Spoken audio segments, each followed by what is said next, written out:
What's up, guys? I'm Chris Silvius. Welcome to part 5 of a seminar on the end of time. At the end of the presentation, I'll give a summary of parts 1 through 5, and at the beginning, the majority of this video will be the 144,000. Who are they? What are they going to do?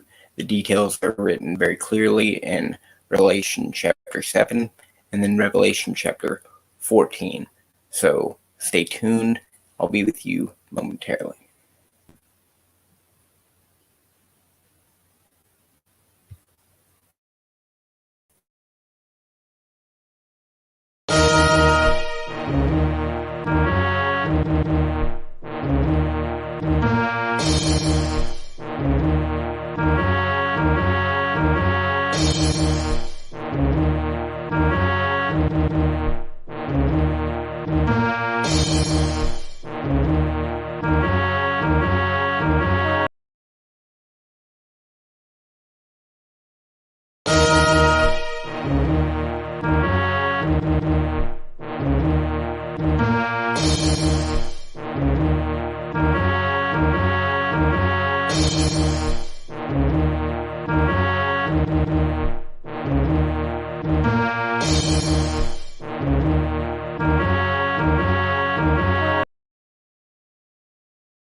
Hopefully Peter gets on here soon. If not, that's fine. Revelation chapter 7. After these things, verse 1, I saw 4 angels standing on the 4 corners of the earth, holding the 4 winds of the earth, that the wind should not blow on the earth, nor on the sea, nor on any tree. And I saw another angel ascending from the east, having the seal of the living God. And he cried with a loud voice to the 4 angels to whom it was given to hurt the earth and the sea, saying, Hurt not the earth, neither the sea, nor the trees, till we have sealed the servants of God in their foreheads. And I heard the number of them which were sealed, and there were sealed 144,000 of all the tribes of the children of Israel. And then it lists all those tribes individually, just to be clear, and it's historically documented in the Old Testament.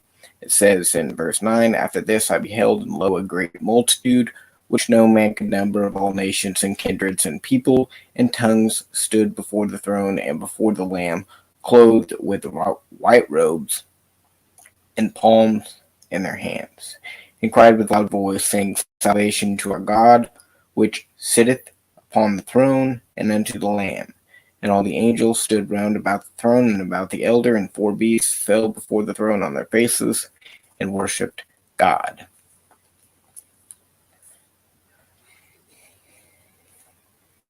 So let's identify a separate group before we get to 144,000.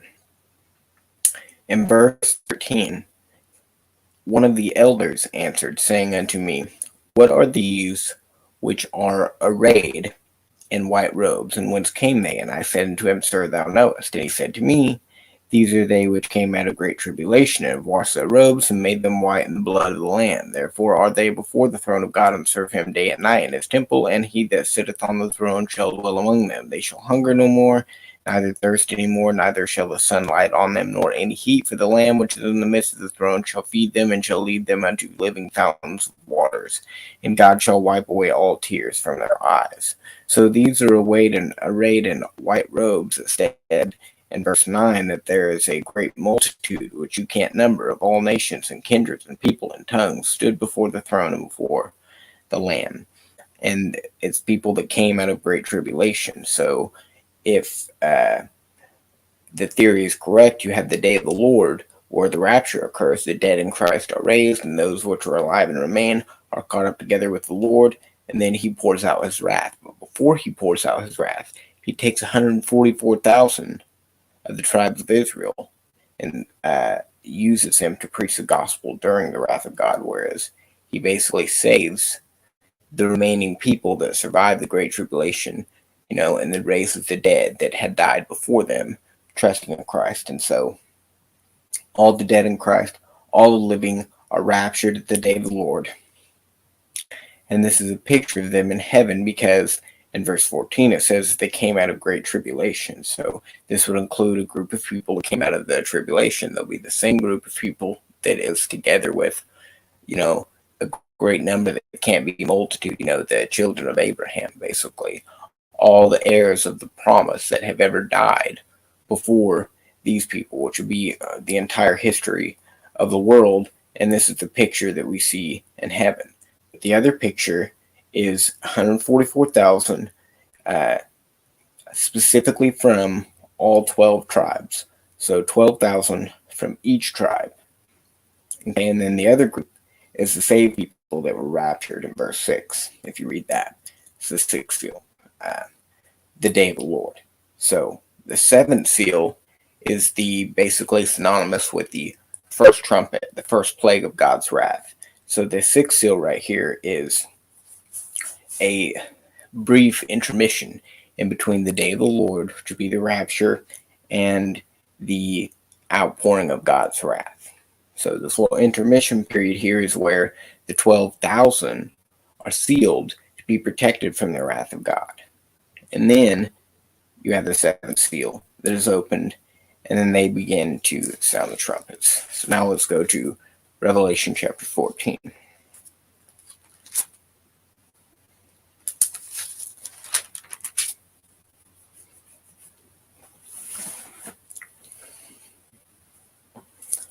It's like Peter hasn't joined yet. He might be asleep or something.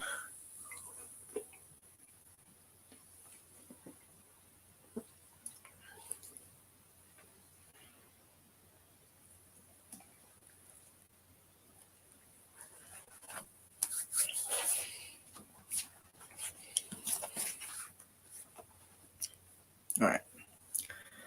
Chapter 14. Book of Revelation. Verse 1. I looked, and lo, a lamb stood on the Mount Zion, and with him 144,000, having his father's name written in their foreheads. And I heard a voice from heaven as the voice of many waters, and as the voice of great thunder. I heard the voice of harpers harping into their harps. They sung as it were a new song before the throne, and before the four beasts and the elders, and no man could learn that song but the 144,000 which were redeemed from the earth. These are they which were not defiled with women, for they are virgins. We know that they're actually human, okay? This is a physical virginity of males, okay? They are they which follow the Lamb whithersoever he goeth. These were redeemed from among men, being the firstfruits unto God and to the Lamb. And in their mouth was found no guile, for they are without fault before the throne of God. So who's this 144,000? Well, it's 12,000 from each tribe. They had to be from the Old Testament because those tribes don't exist anymore. We covered a lot of that in previous sessions. But this 144,000 is from the 12 tribes of Israel in the Old Testament. It says that they were male virgins and that they were redeemed from among men. Redeemed from among men, being the first fruits unto God and to the Lamb. So similar to, Enoch, who was translated directly to heaven, similar to Elijah, who was caught up in a whirlwind to heaven as his right-hand assistant. Elisha saw that as an eyewitness, who saw these things. So it's just like those people, 144,000 of male virgins that did not die a normal death, and they were translated directly to heaven. Well, they'll be coming back down to heaven, possibly to die, and then they'll receive a resurrection at the seventh plague, the seventh trumpet of God's wrath, where more of the dead in Christ will be raised, those who got saved during God's wrath. So this 144,000 is 144,000 Old Testament saints. And they will be sent down here during the wrath of God, protected from the wrath of God, to preach the gospel.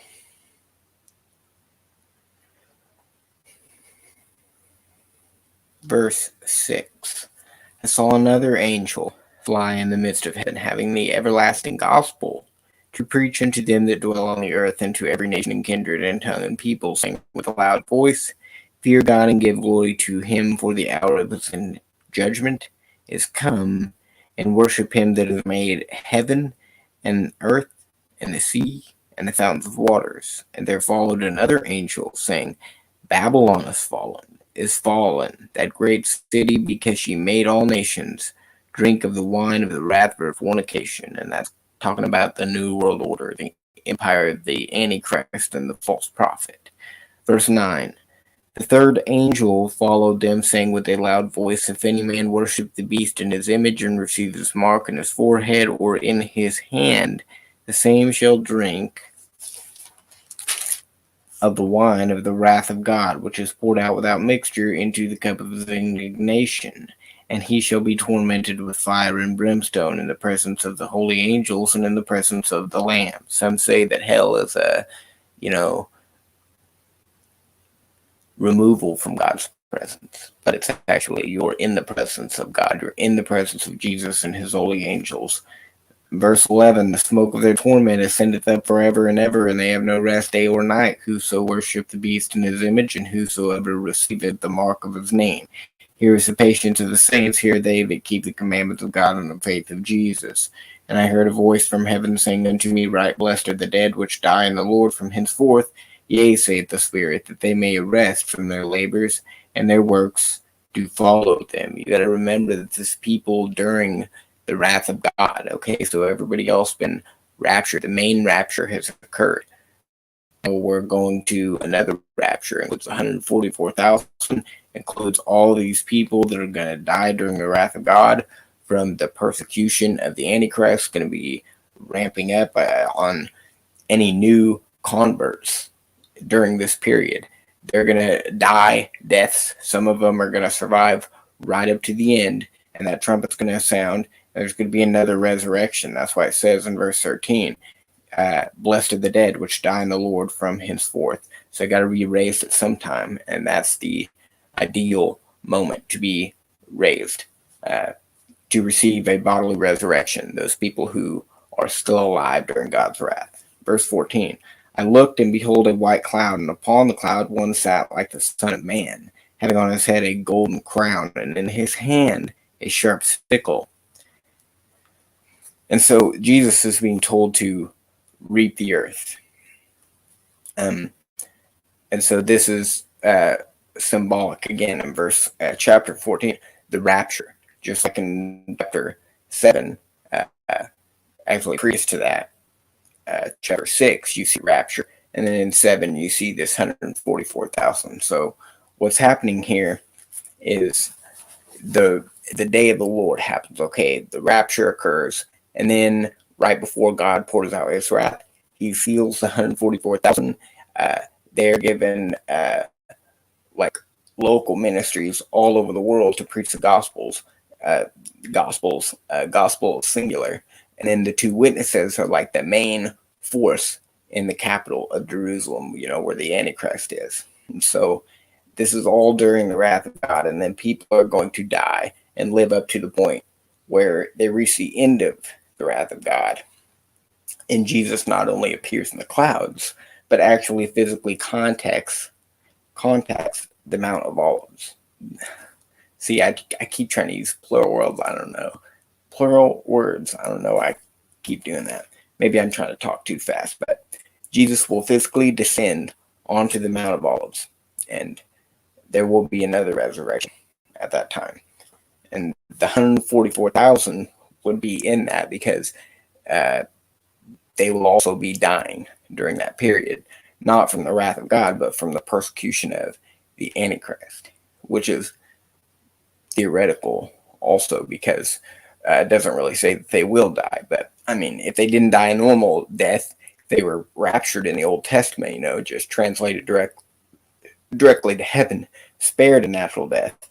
It's appointed unto man once to die, and after this, the judgment. So theoretically, they would die during that period with the other people getting saved. And then the seventh trumpet, seventh vial, that would be the time that they would be raised. Now, after that, you enter into the millennial reign of Christ. Okay. And then there comes the battle of Gog and Magog. So he's gathering all these nations in the four quarters of the earth to come to attack the saints at Jerusalem, the city that they have been looking up to, for the last 1,000 years.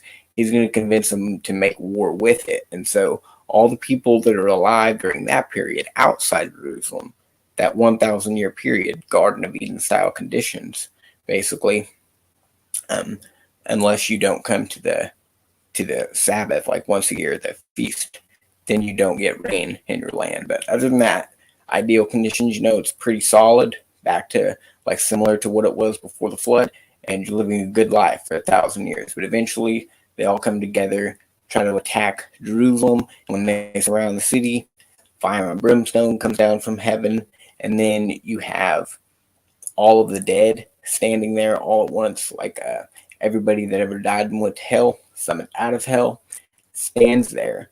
Okay, and then you have a great white throne that appears. And then there's also, theoretically, among those people, saved individuals that were not, that had died during the millennial reign, normal deaths.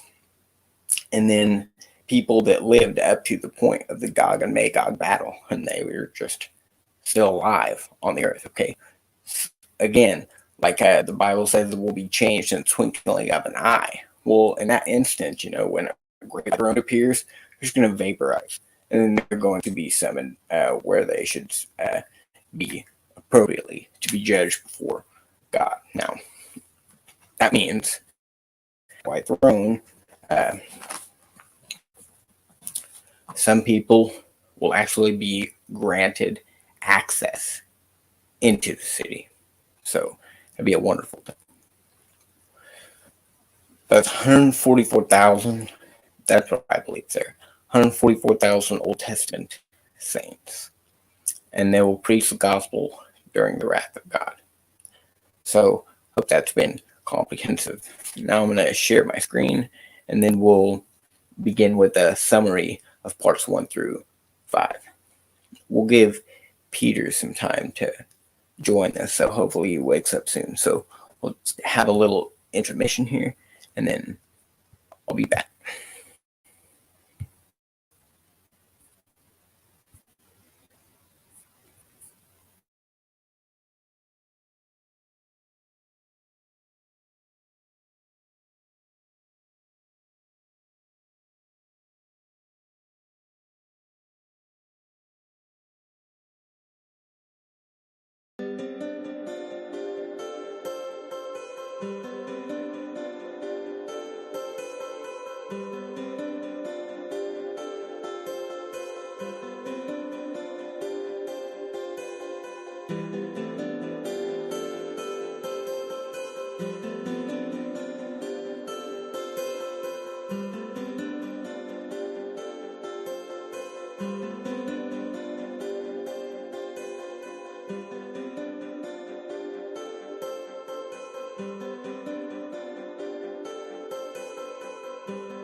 Alright, I gotta make sure this audio is good, guys. Looks like the Wi-Fi is a little choppy.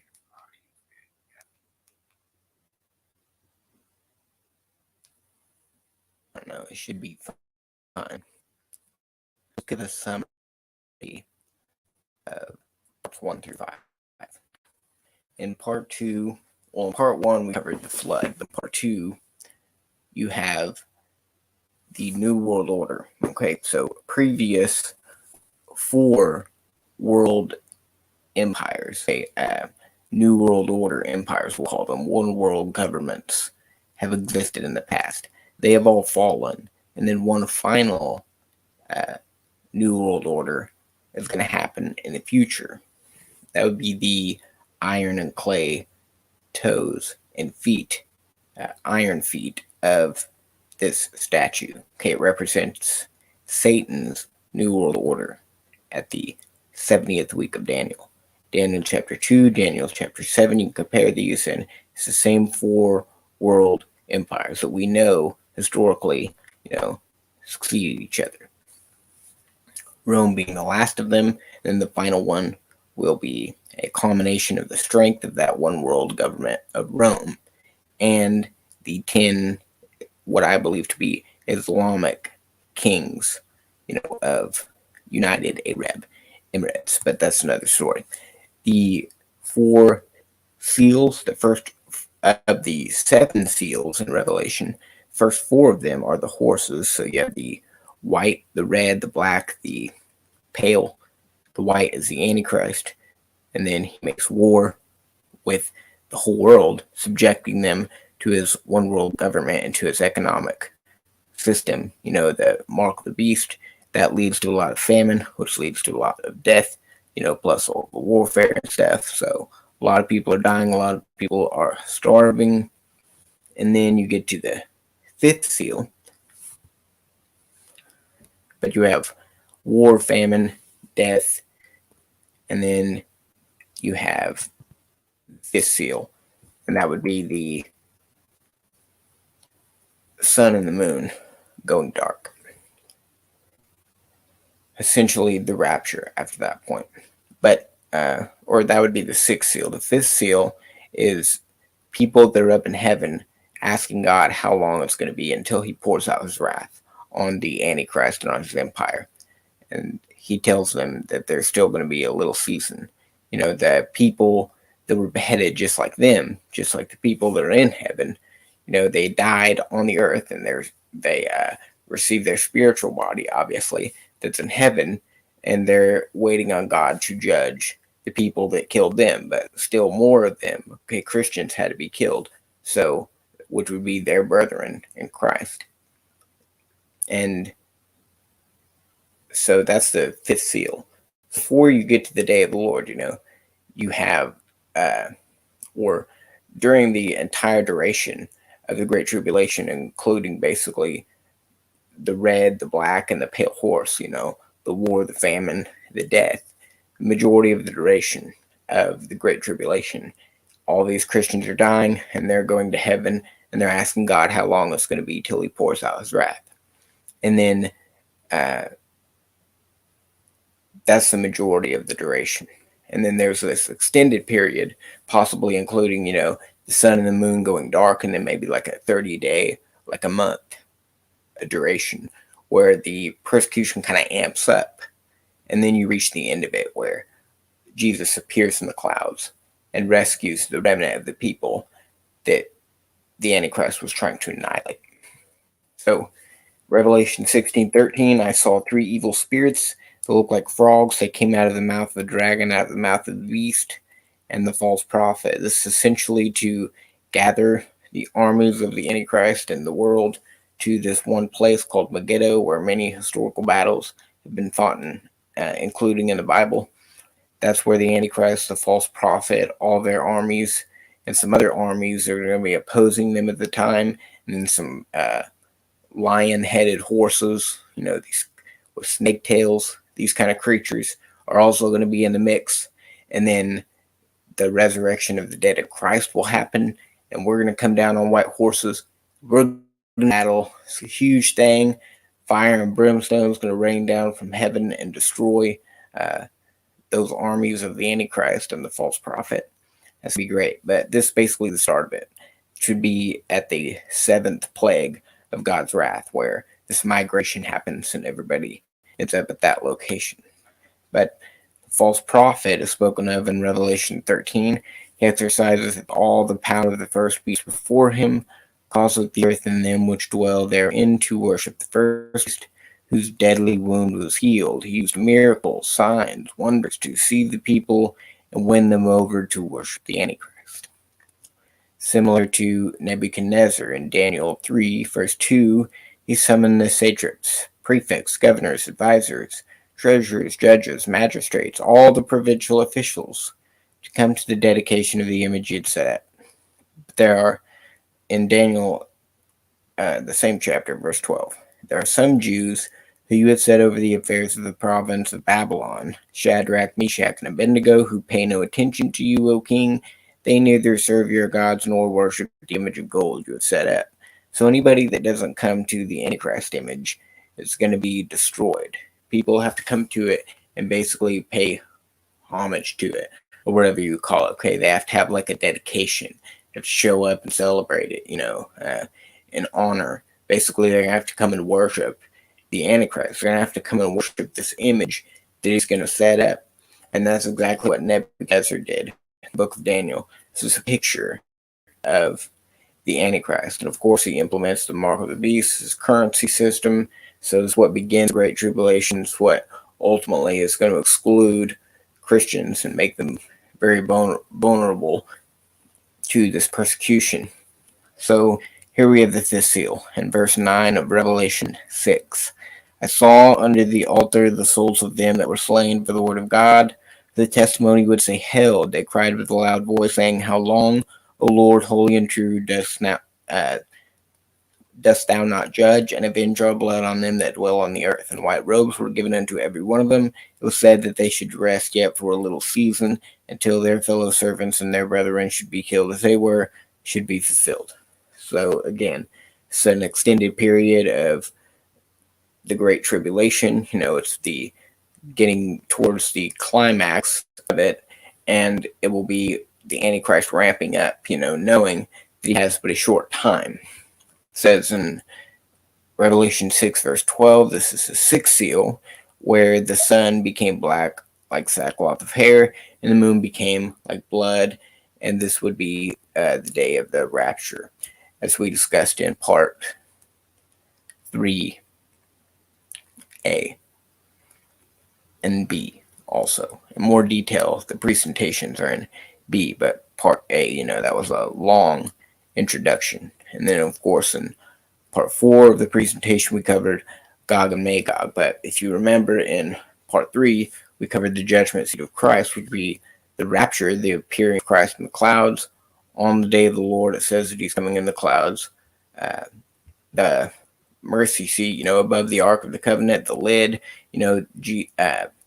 God would appear in that tabernacle, in the form of dark clouds, thick darkness, which people had to stay back from. Okay, that'd be a very long distance away from the tabernacle where the Holy of Holies was, which contained, in that veil, the most holy place that contained this Ark of the Covenant.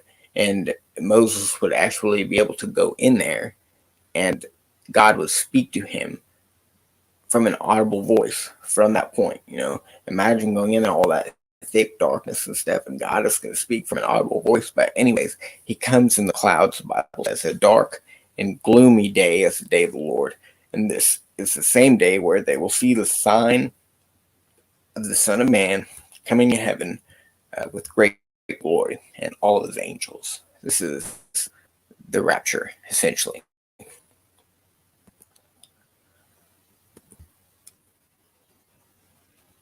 Second Thessalonians chapter 2, verses 1 and 2, we beseech you, brethren, by the coming of our Lord Jesus Christ, by gathering together unto him, that ye be not soon shaken in mind, or be troubled, neither by spirit, nor by word, nor by letter as from us, as that the day of Christ is at hand.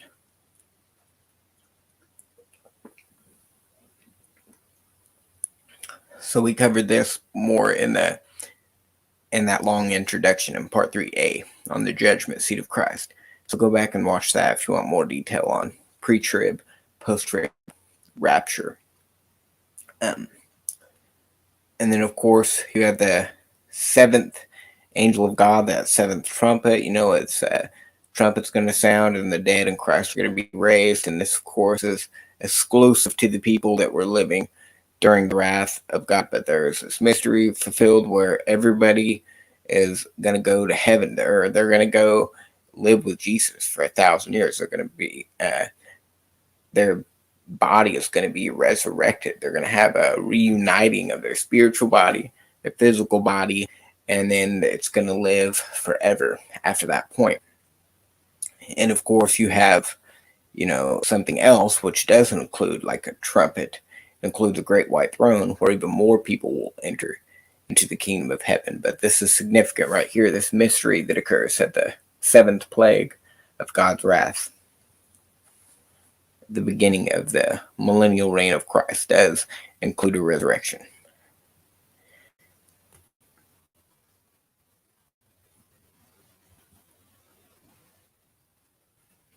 The Great Tribulation is what is known as the 70th week of Daniel. So you divide it. The seventh week, it says in the midst of the week, 3.5 years. We covered that basically in part 2, where you have one final week in this 70-week timeline of Daniel. Each day in the week represents 1 year. So you have 7 years, okay? What was it? 7 years. How many times did it say there? I think maybe 49 times. I'm drawing a huge blank right here. But 460 some years is the total timeline. The point is there's going to be 70 weeks. 70 weeks, and each week, each day of that week represents a year. So you could do the math on that if you want to come to that number. But that final week is left for the future to occur. Now, it already occurred in the past, but parts of it weren't entirely fulfilled. They were a foreshadowing of the coming New World Order of the Antichrist, and that will fulfill the entirety of that final 70th week. Now, in the midst of that 70th week, there's going to be a destruction of the Jewish temple. So one has to be rebuilt. Obviously, the Jews are in Palestine, They're in Jerusalem. Jerusalem is now their capital. So now they just basically need the building permit to establish this temple, and go back to their customary Jewish ordinances of animal sacrifice, of lambs and goats and stuff like that. So that's what they want to do. And once they do that, Antichrist is actually going to make the treaty or whatever is necessary to accomplish this. And it will be a treaty that he will break, it says, in the midst of that week. So I guess the week would start at the time that this treaty is made and they start building the temple. And then 3.5 years later, he breaks this treaty, destroys the temple, sets up an image, calls all the world to worship that image, come to a dedication of the image. And if they don't, he goes out and makes war against them, and then he implies the mark of the beast, goes after the Christians, really starts going after the Christians. The sun and the moon go dark, and then eventually Jesus appears in the clouds, and the 144,000 are sent down. The dead in Christ and those who are alive and remain are gathered up, and God begins to pour out his wrath. Now, this is all just the timeline of that final 70th week. A time, times, and a half a time. A time is 1 year, times is 2 years, and half a time is half a year. So if you have one final week, okay, that's 7 years. In the middle of that 7 years is 3.5 years, and that is the duration of this great tribulation. Because when the treaty is made, they build the temple and they go back to the animal sacrifice. But then he stops the animal sacrifices, okay? He abolishes or desolates the temple, sets up this image, and then this begins the latter half of that 7 years. It's 3.5 years, which is spoken of several times in the Bible. In Revelation, it calls it 42 months, 1,260 days. If you go to the book of Daniel, chapter 12, it says time times half a time, which I've already discussed and is here clearly laid out. And then you have also in Daniel chapter 12 1,335. So the first 7 years is going to be 1,290. That's the 3.5 years that Daniel is talking about, because he's using a different calendar. He's using the Jewish calendar. And so that includes an extra month because based on a lunar cycle. But in Revelation, it's called 1,260. So it's like a normal calendar, I guess, if you will, in Greek, because the New Testament was written in Greek. So it's just 1,260 days. And then, so the first 1,290 is probably that first 3.5 years.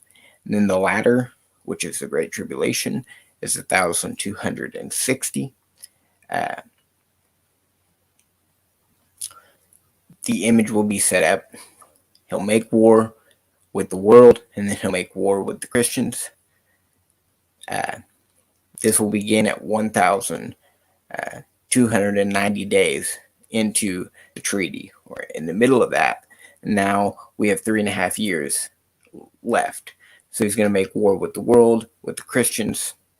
Now, about 75 days into that, the Christians are then going to be removed, because you have 1,260 in Revelation.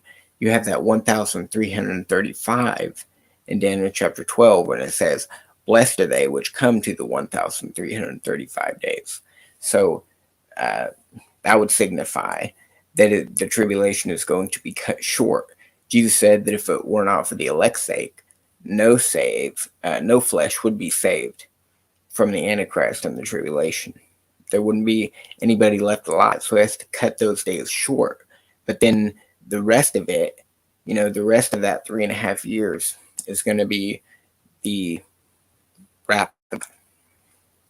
So that basically clears that up. See if Peter's in here yet.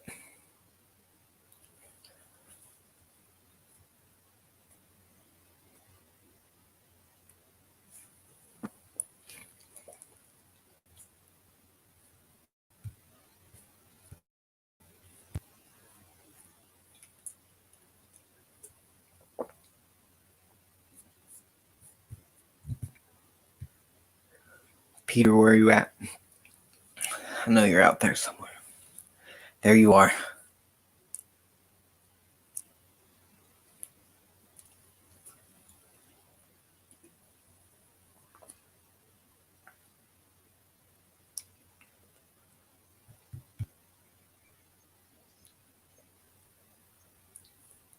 Hey, what's up? Hopefully this internet's good today. Try to get it both on the screen.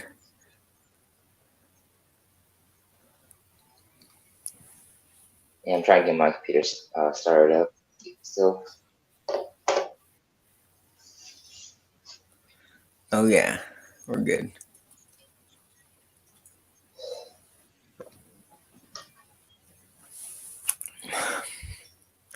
I basically gave like all of that presentation over the Bible.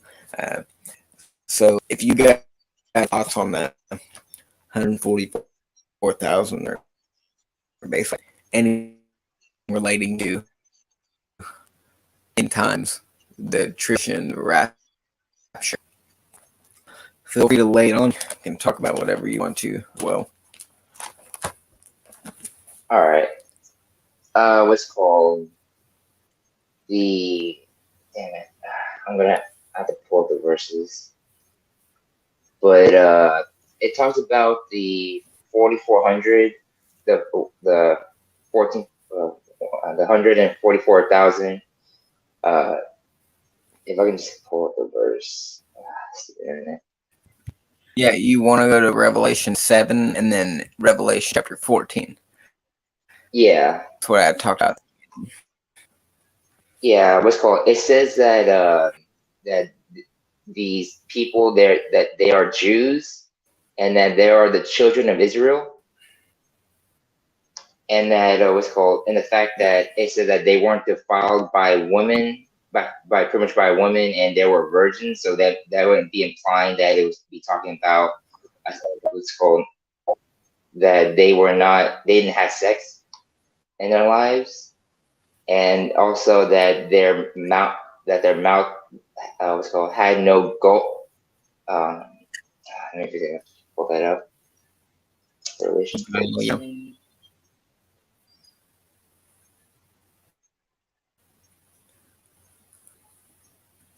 yeah, male virgins, and they're from 12 tribes of Israel. All 12 tribes, 12,000. Yeah, and then also the fact that they uh, I think if I just uh, like keep my camera off, the quality of the stream seems to go smoother. I don't know what, but I'll your have to get on audio my phone in a minute. your audio is kind of chopping up a little bit, like just a little bit. Yeah, we do that now. I'll be All right, back. all right. Let's see.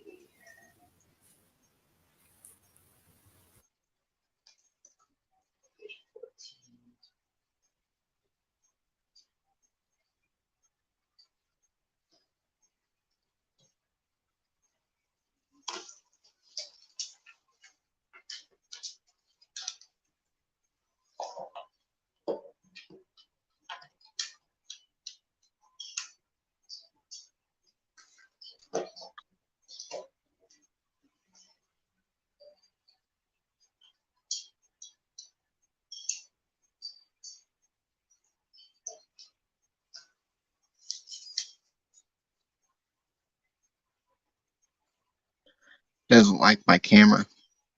Oh, uh,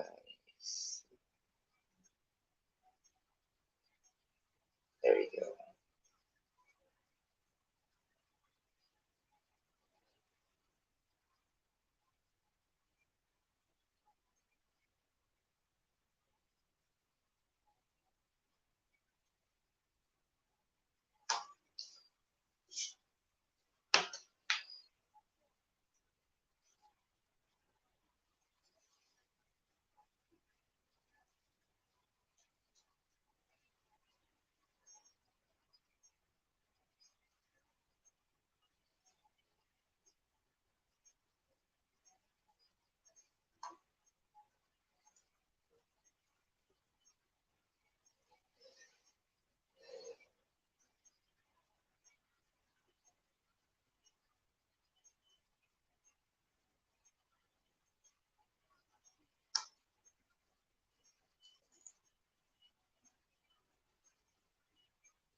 Can you hear me?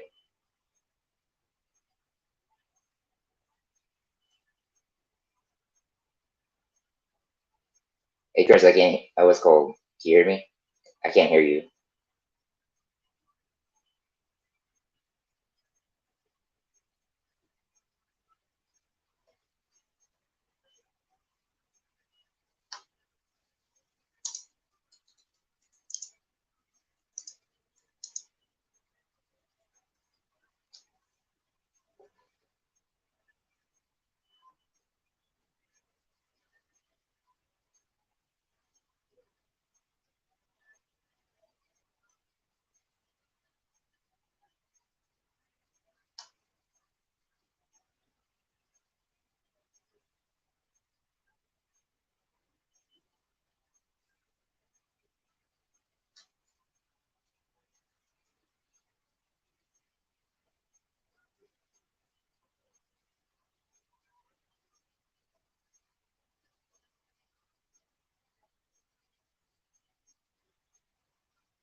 All right, how about now?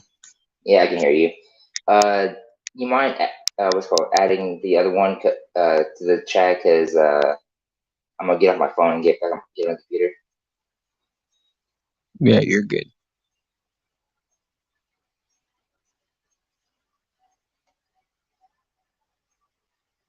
I mean, what's it called I'm gonna get off my phone and get on my computer.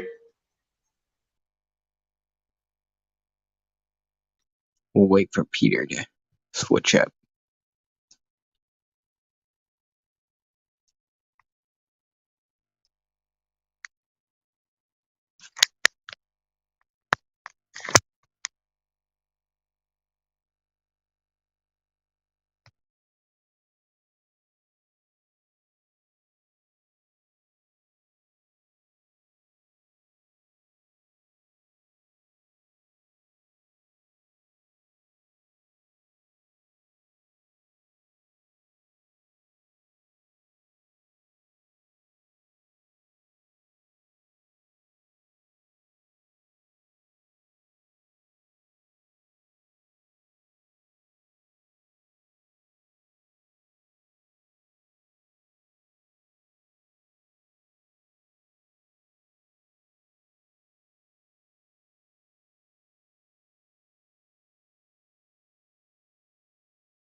Trying to bring you in here, but having complications.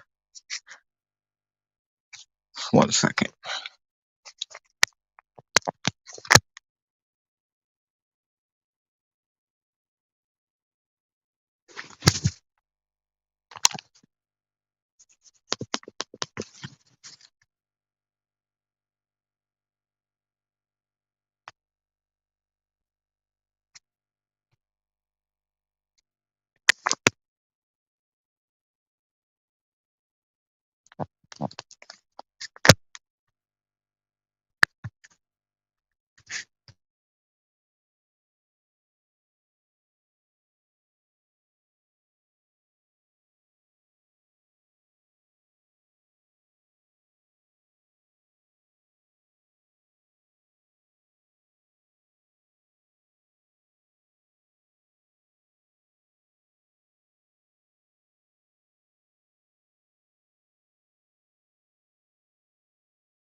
Alright, I gotta get on the laptop and bring you in that way.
You're in.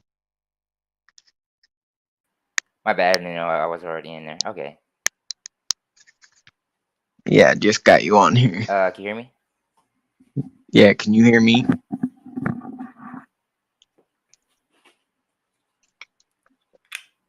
Chris, you there? Don't tell me you can't hear me. Oh my. You can't hear me? Yeah, I can hear you now. Alright. All right. So in Revelation 14, it talks about them being virgins, not being defiled by women, that their mouth was found no gall. They never was going to speak anything bad in general. So they were pretty much perfect in every way, like, because yeah, they had no fault before the throne of God. So and then what's called the they're the only two times they're talking about in the book. But then you actually read, and also it says that they're the children of Israel.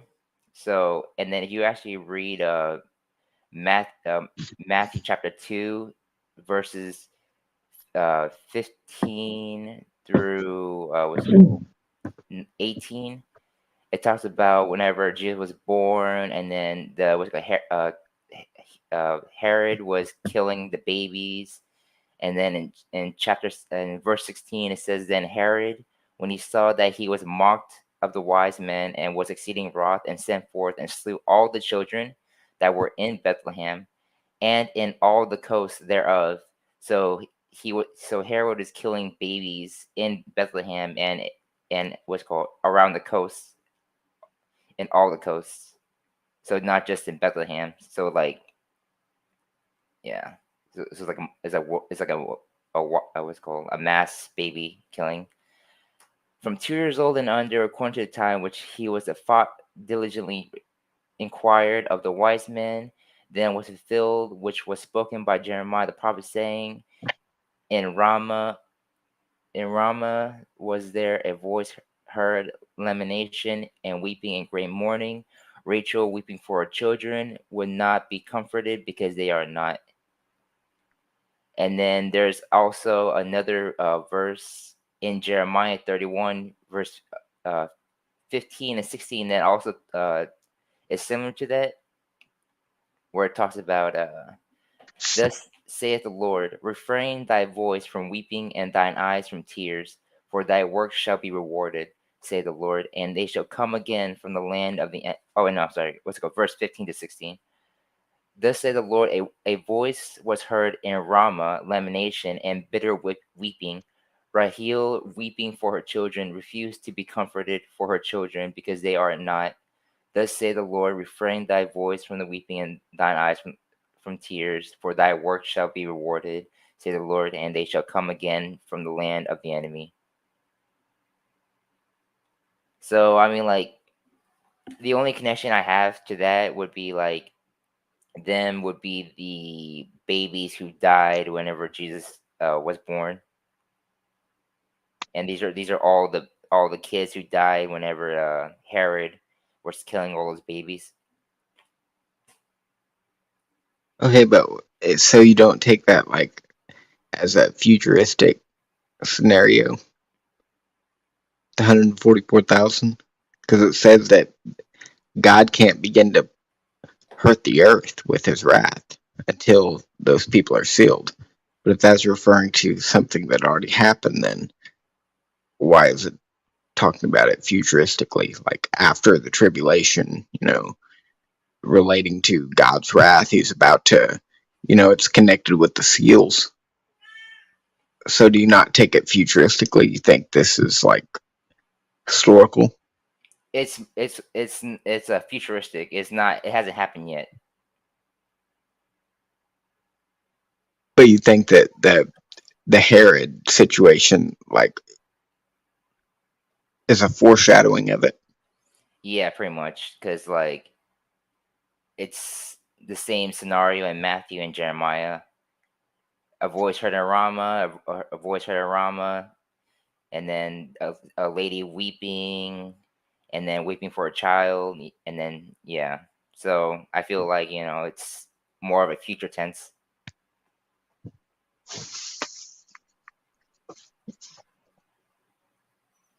because Yeah.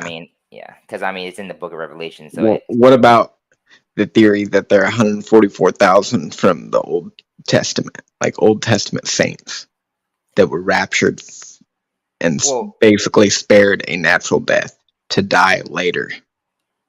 well, it wouldn't be the what's called. It couldn't be what's called.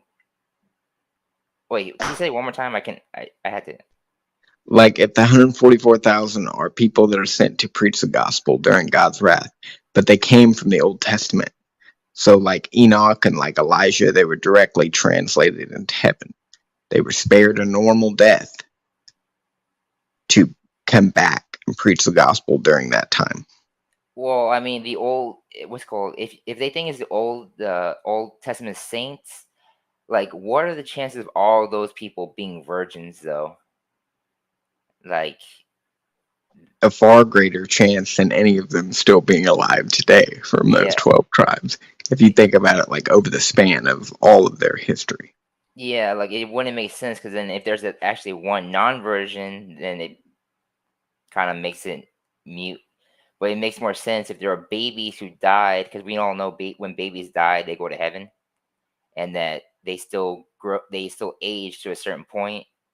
So, like, the only way I can see it if it's like literally an infant that never what's called that since they died at a young age, they never what's called they never sinned, they haven't what's called they haven't said anything bad out of their mouths, and they've never been defiled by a woman. So like that's the only way I can see it. I mean, but you can get a normal person, like a male virgin, and then God takes them to heaven before they can, lose their virginity or die. Well, they said that these were what's called the 4400 were what's called children of Israel. So I mean, when the what's called the word children would be like specific. No, it's always talking about adult human beings when it refers to it's referring to them as a tribe. They're God's people, so yeah, they're His children in that sense. Not like talking about actual little people. No, I'm not saying like what's called. I mean, they're not gonna appear as little people, but I mean, but they were the children of Israel, though. That's why they're gonna come. They're gonna come down, and they're gonna be grown, but they were the children of Israel, though. It wouldn't even be possible at that time to have 144,000 collectively of all 12 tribes at Bethlehem at that time. That wouldn't N- even be. No, I no, could no. see how it's a foreshadowing, but no, that's not where you're going to get the 144,000. What's called the babies were not just killed in Bethlehem. It was in Bethlehem and in all the coasts of thereof. For what's called so any of the babies in Bethlehem and anywhere in all the coasts. So they were not just targeting Bethlehem only. They were targeting other places too.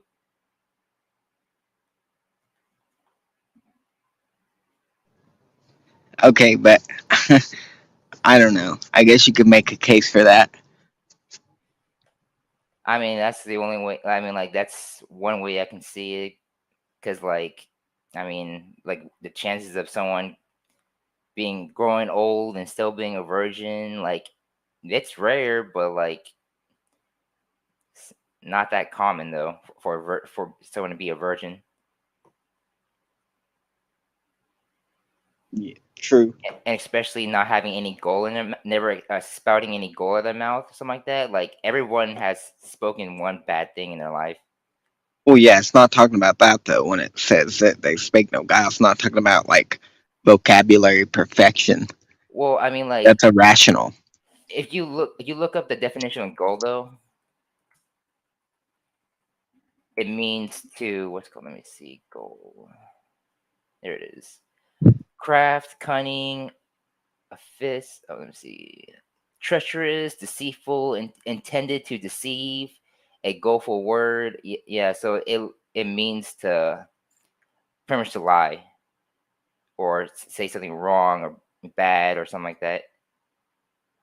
And because it says in their mouth was found no goal, so it's talking about like that they never spoke anything deceitful or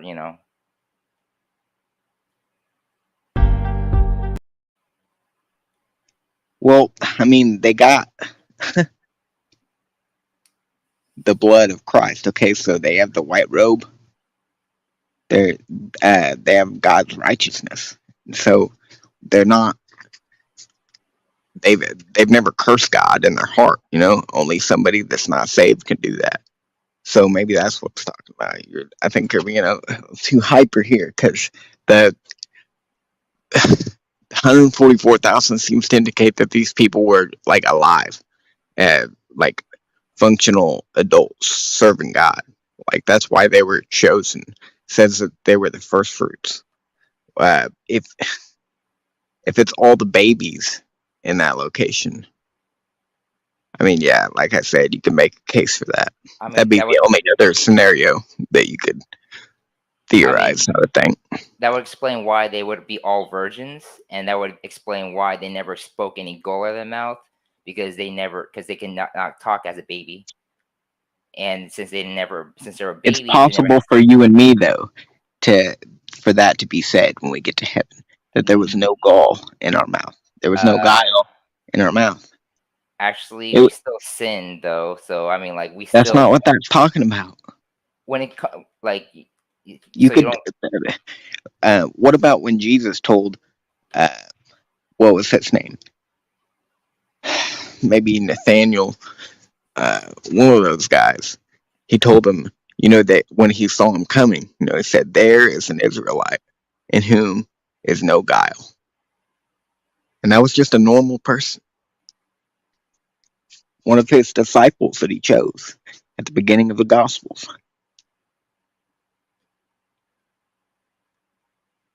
It means that we won't curse God in our hearts. We're saved, we're sealed. what verse is that? I don't know. It's somewhere in the beginning of the Gospels. When he's selecting his apostles, that's what he tells one of them.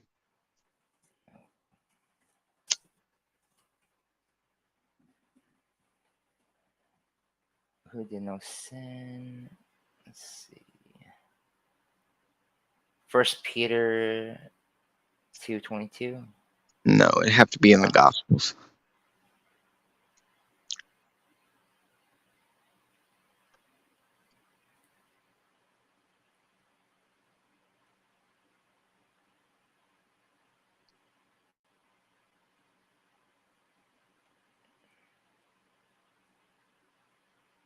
Well, let me see.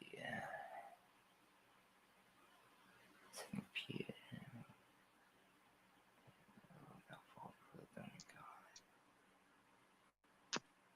Yeah, I don't know what's called.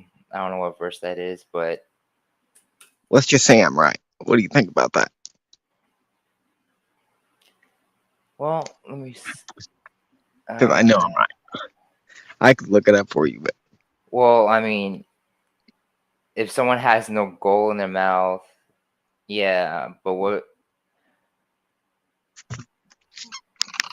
but the likelihood of someone being a, a virgin also, though. That's fine. People do it all the time. A special scenario, but it happens. That'd be okay then. Well, I Paul the can't. Apostle. I mean, come on, right there. Paul the Apostle. Yeah. Where's the evidence that he was ever married? That he ever had a wife or anything? He even said in one of his epistles, I wish that you were as I, and you'd be fully dedicated to the Lord because you wouldn't be giving a portion of your time or a lot of it to the woman. Let's see. Let me tell you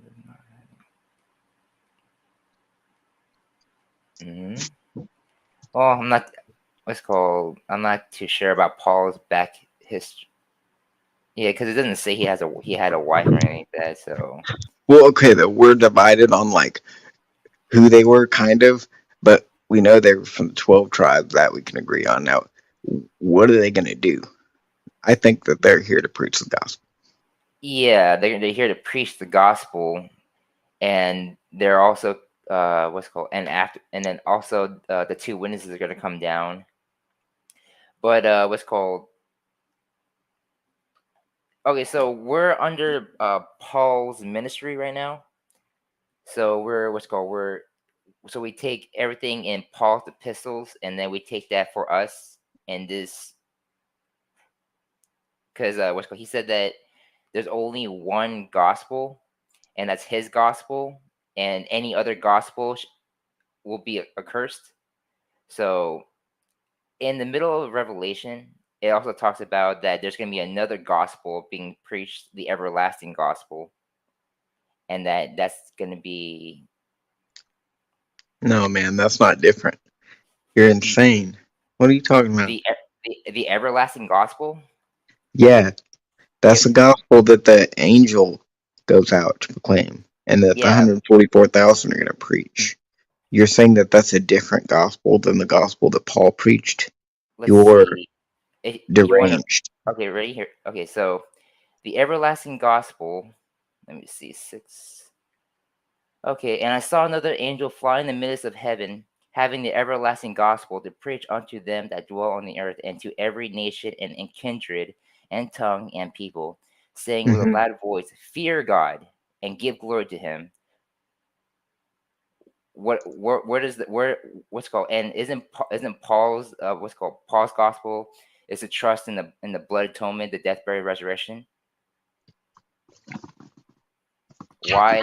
Why is this one? Why is this one talking about what's called fearing God? Oh my gosh. Hold on, this microphone's going on. The everlasting gospel is what Paul preached. Oh, That's the death, burial, and resurrection of Christ. but it's not talking about death, burial, resurrection over here. It's talking about fearing God, though. That wasn't part. That's not part of the gospel. That's not in our gospel. What? Our gospel is not told to fear Him. Our gospel is to trust Him. What chapter in Revelation are you in? It is in chapter 14, verse 2. Let me see, verse 6 through 7. Yeah. It just says the everlasting gospel. You Yeah. gotta keep yeah, you had to read verse 7 too. Okay, 7. Fear God, give glory to him. That's not what we're preached. We're told to preach about the blood atonement of Jesus Christ, the death, burial, resurrection. This is talking about fearing God and give glory to Him. Okay, So it's but this is the angel speaking. yeah. So that means that there's in the middle of the tribulation, there's gonna be another gospel gonna be preached, and that's No, this fearing. is the angel saying, fear God and give glory. Okay, he has the gospel. He's going to preach the gospel. He's saying, fear God and give glory to him. I mean, you have to do that to be saved in the first place. That's why you put your trust in Jesus to forgive you of your sins. You realize that you're a sinner We're worthy of hell. we're So not that's the whole purpose, to fear God. The That's the gospel. first principle according to Proverbs is to fear God, the beginning of wisdom. And then to obey his commandments is to understand what To that get fear means. For someone to get saved, all they have to do is trust in the finished work of Christ, the death, burial, That's right. resurrection, and Yeah. that's it. That's the And same here in Revelation 14. no, it's not. It's talking about fearing God. That's not a condition to being saved. There's only one condition to be saved is trusting in the finished work. It's only through faith. And That's a this is talking part about of fearing God. that's not Fearing part of God is fearing. the first step in the Romans road. I don't know if you're familiar with that. Like, do you, I know fear God for God for what's called man can only kill the body and God can kill the body and the soul. Yeah, I get that part, but that's not. But what's called the gospel specifically in First Corinthians verse yeah, 15. it's the same. Listen to me. If do you think that someone could be saved if they don't fear God? I think as long as they trust in the finished work of Christ that's the only thing that can get them saved is through their faith and trusting in God and what Jesus did, and that's the That's only. avoiding the question though. That's like It's dodgeball, not you know. avoiding. It's what's called the gospel that Paul preaches is specific. It's the blood atonement, trusting in the death, burial, resurrection. That's it. There's Hey, nothing else on top. On what's called that's are literally you that's it. saying that I'm asking you like a question though? It could be like a yes or no, you know. Like if do you think that you can be saved if you don't fear God? Because if if you don't fear God, well, I don't know how you got saved because if you don't fear God, Well, I how mean, can you know that you need to be saved? fearing God is just like it just it's more like just a common sense kind of thing for like No, in I think general. that you're wrestling with this one verse too much because there are too many other clear and plain teachings, you know, Well, I mean, that like the correlate principles. to I mean, you could just go to other mentions of the everlasting gospel, and it's the Okay, same so as that which okay, Paul preached. so since you believe that we're gonna go through the whole tribulation, and during the whole tribulation, we're still gonna be under Paul's ministry, Yeah, and that what's called. But why does Paul says if any angel preaches another gospel, let that angel be accursed? Why is this he's speaking angel? hypothetically, not that any angel actually would, but if hypothetically any angel, any form of deity like that, it seems, came to you preaching some of the gospel, it's not correct. Let them be accursed. That's what he's saying. If it's like some kind of an angel, it's obviously a demon trying to, you know, be it as the appearance of an angel. It's it's the wrong gospel though. If this angel here in Revelation 14 is preaching something contrary to Paul's gospel, it's a complete damnable heresy. Well, I don't see the similarities in Paul's gospel and because it literally does not talk about the death, burial, resurrection at all in chapter 14. It doesn't need to. That's already been established in the entire New Testament.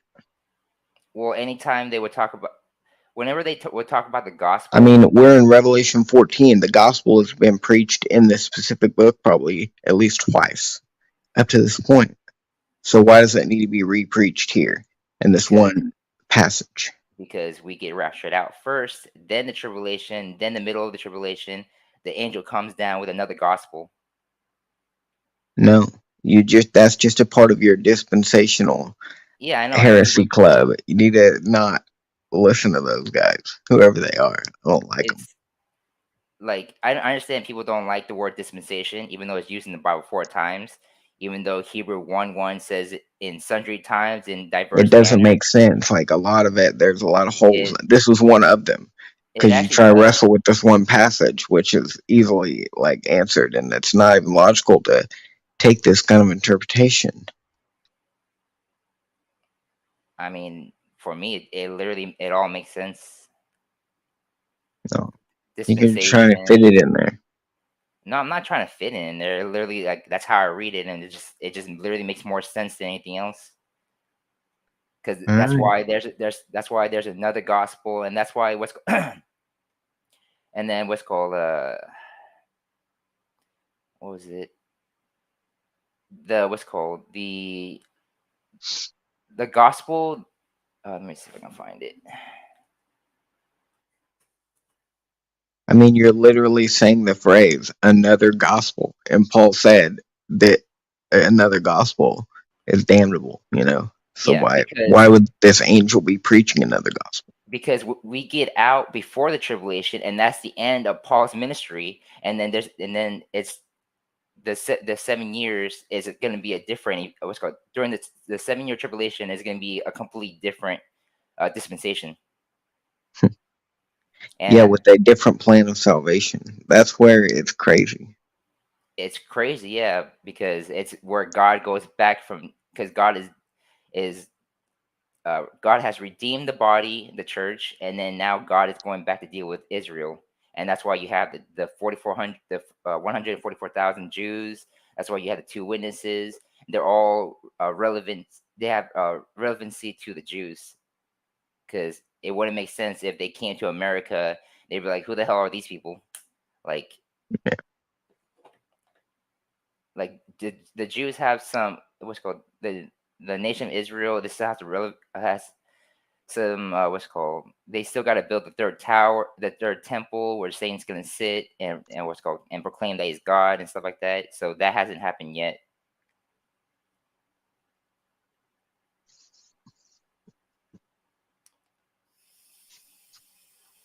Yeah, I'm gonna have to disagree with the dispensation, the alternative gospel. But I mean,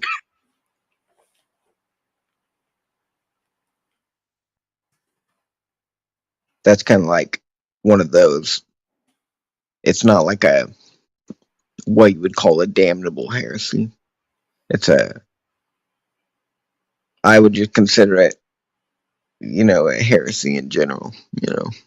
Well, A lie. I don't see It's it. being taught from like theology rather than the Bible, because there's no other place in the Bible where that could be suggested. That there's some other, it's just this one place that you have in Revelation, and Well, I mean, the mystery of the rapture wasn't revealed until what's called, and Paul was the one who got the mystery. There's the rapture, the mystery of what's called. There's like seven mysteries. I gotta do the what's called do the study. I had to study those seven mysteries again. But there's seven mysteries revealed to Paul about the rapture that wasn't revealed back then, because it talks about mysteries being revealed onto Paul, um, and like I don't how know it where do you get set. I never heard of this. what's called. Let me see, mystery. Yeah, there's some mysteries revealed to Paul. Let me see. Okay, and then there's like, let me see. One of them, Romans 11:25. For I would not, brethren, that ye be ignorant of this mystery. So it talks about mystery. And then there's also what's it called? What is this? I'm gonna have to like look up the seven mysteries, and because there's like seven mysteries in Paul's epistles. But I have to, I'm gonna have to do a little more research because I haven't done that yet. Yeah, but there's what's called, but the mystery of the rapture, because they didn't know what's called, because they didn't know what the rapture was. And then in Paul's epistle, it talks about in twinkling in an eye, in an instant, we'll be raptured up. They didn't know that until what's called, because they didn't know the mystery of the rapture until it was revealed unto Paul. And then if how would Paul know what would happen in Revelation if Revelation was written when when Paul was writing the epistles? And it's just like, the only way it makes sense to me if like the man, I should not be smoking while I'm doing this. Shit, I lost my train of thought. But yeah. Yeah, I see what you're saying. But what about after after God's wrath up to the Battle of Armageddon. Like what's happening, and that's probably like a topic that really wasn't discussed in detail during the presentation, but that scenario is similar to Gog and Magog, but it happens right before the end of God's wrath, and then Jesus sets up his kingdom in Jerusalem. So, how do you see that? Like, what do you think is happening there? Because I think it's like a combination of Satan's armies, other armies, that are just opposing his government in general, and then, these creatures that come from the Euphrates rivers drying up, the hornets or locusts or whatever, they're already going to be present in that area. Well, Do you see this like a kind of like that, or how do you see it? well, I mean, you got those creatures coming out of the pit, and then you had in the Euphrates rivers, what's called it was the fallen angels. Aren't those the fallen angels that were locked No, up? they're not falling in. They have uh, apparently like control over this army of beasts, whatever it is, and I think that each one of them has like a rider on it. But I wouldn't consider them fallen angels. They're obeying the Lord. They're not in torments. Fallen angels are in hell, or going to be in hell at least. So Let's I see. wouldn't say that these are bad creatures. Like they're not meant to do us any harm. Like they're just meant to harm the wicked, Uh, and they don't get harmed themselves. I Actually, it mean, they're says like dominant, and they have angels on them. what's called. It says that the and the sixth angel sounded and heard a voice from the four horns of golden altar, which is before God, saying to the sixth angel, which had the trumpet, loose the four angels which are bound in the great river Euphrates. And the four angels were loosened and were prepared for an hour and a day and a month and a year for to slay the third part of men. So they were, yeah, they're gonna kill a third of men. Let me see. Great River Euphrates. There's another verse. What's it called?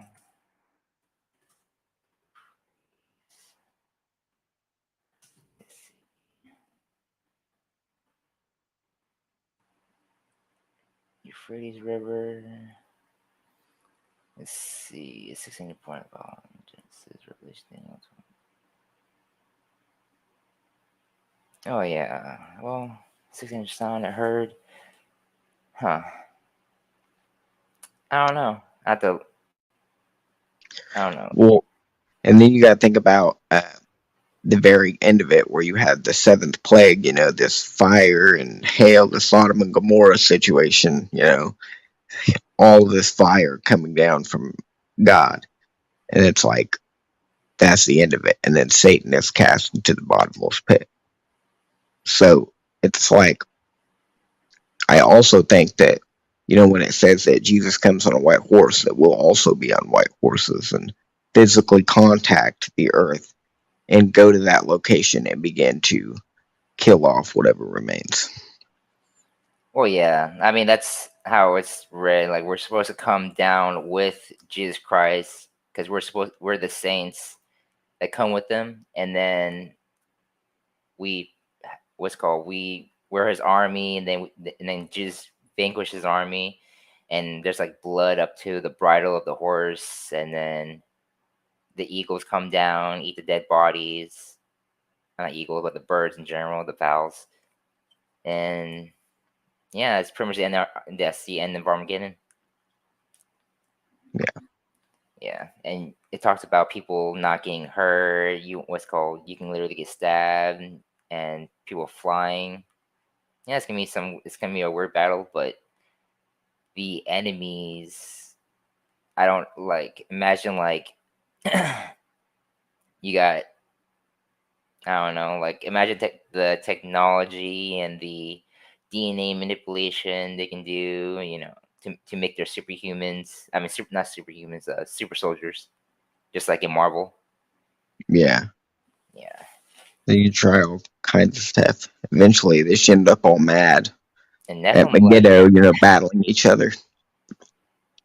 I see you it. It's like that one. There was like one battle in the Bible where they were just the opposing army. Everybody was just fighting each other, like their own people are just killing each other, and the Israelites were just like sitting back, like I don't know what's happening here, but hallelujah, because they were just killing each other.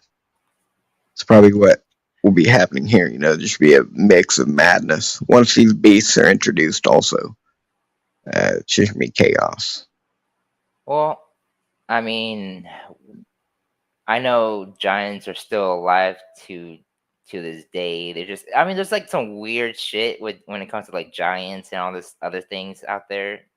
But it says that it's gonna be this. It's gonna be just like the day of Noah, the last days. And during the day of Noah, you had giants, you had war, you had all this crazy shit Well, going yeah, on. who knows what you're gonna see in that mix of clashing armies? Just all kinds of weird shit. Probably see like a couple aliens in there. Probably like a full out invasion onto that spot. Once everybody's there, here comes this other element that's introduced. A bunch of UFOs show up. And, Well, for me, I feel what's called like I believe in since I believe in the pre-trib rapture. I feel like whenever like we get raptured out, that they're gonna use what's called they're gonna start claiming UFOs, abducted people, and stuff like that.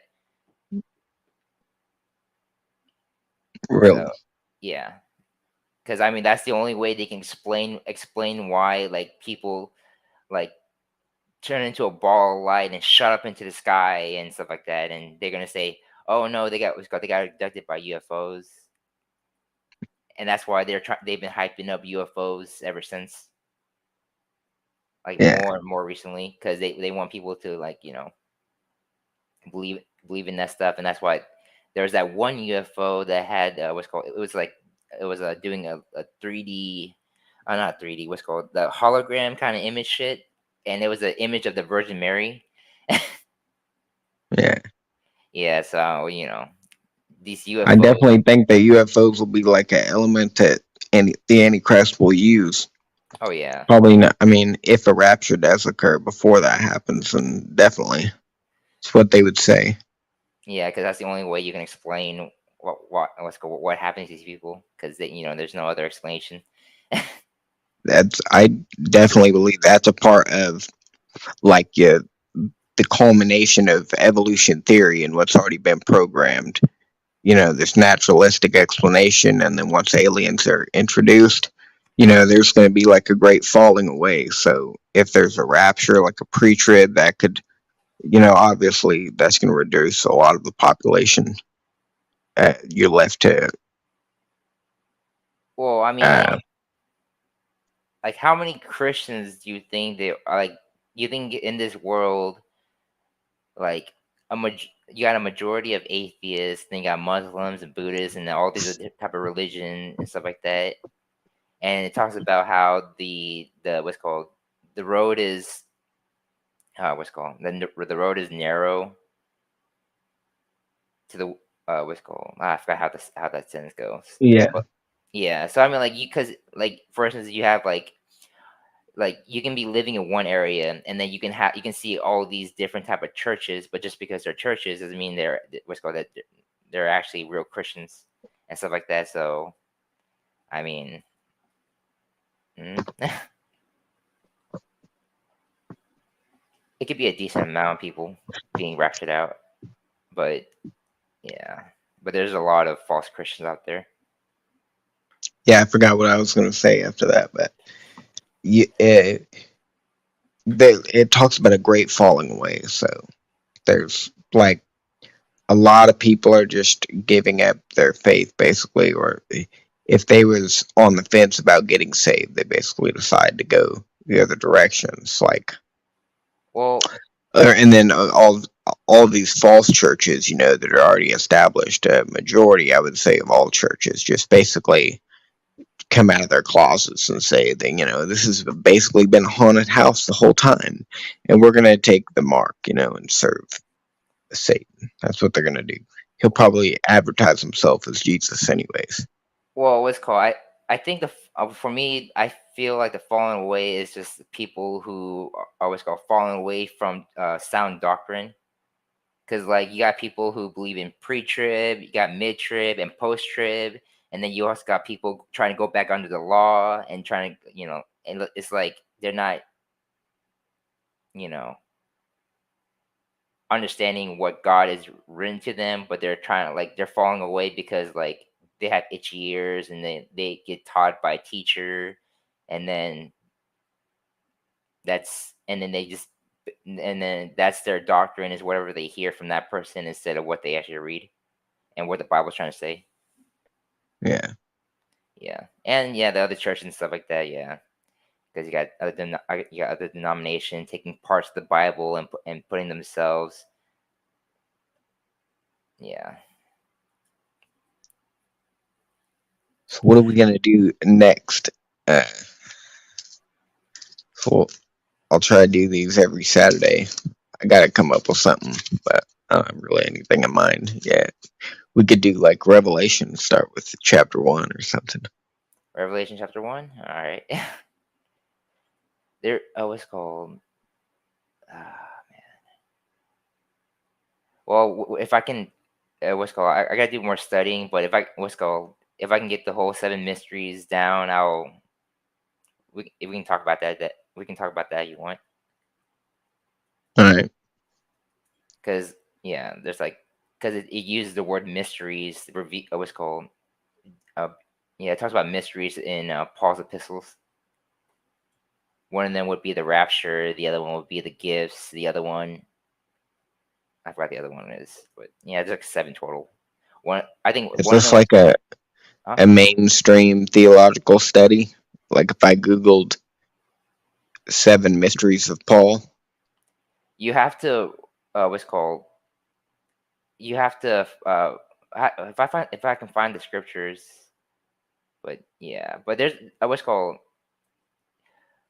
Okay, so the guy I listen to mostly is like the Robert Breaker guy, Yeah. and then he talks about the seven mysteries, and then he will and he goes through Paul's epistles and talks about the seven mysteries that was revealed to him. But yeah, that's where what's called I listen to. I mean, I like a lot of that stuff, but I just don't like it when it comes to like the different gospels. I just try to keep that out of my mind, and a lot of times that's not even what they're teaching. So if he's saying that there's seven mysteries, there probably is. Not that that has anything to do with the plan of salvation, but I, it depends on what all those mean. I've never really heard it broken up like that. He probably had the word mysteries. I know that it's probably not mentioned that many times actually, but you'll have to just do the research. If you come up with all of it, then we can do like but just do a stream on that. All right.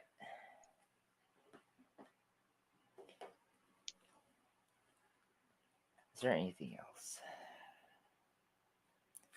I don't. Do you know anything about fairies?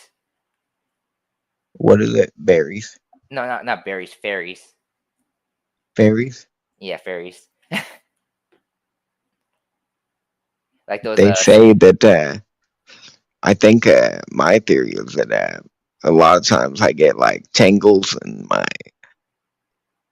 USB cords and like uh, my shoestrings. And I'm like, where did that tangle come from? And there's like a theory out there, you turn your back and some little fairies over in the corner tying together knots, and then when you come back to the shoe or whatever, it's all in a knot. It's a crazy knot. You don't even know. It's just laying there the whole time. So how to get it established into that sophisticated knot?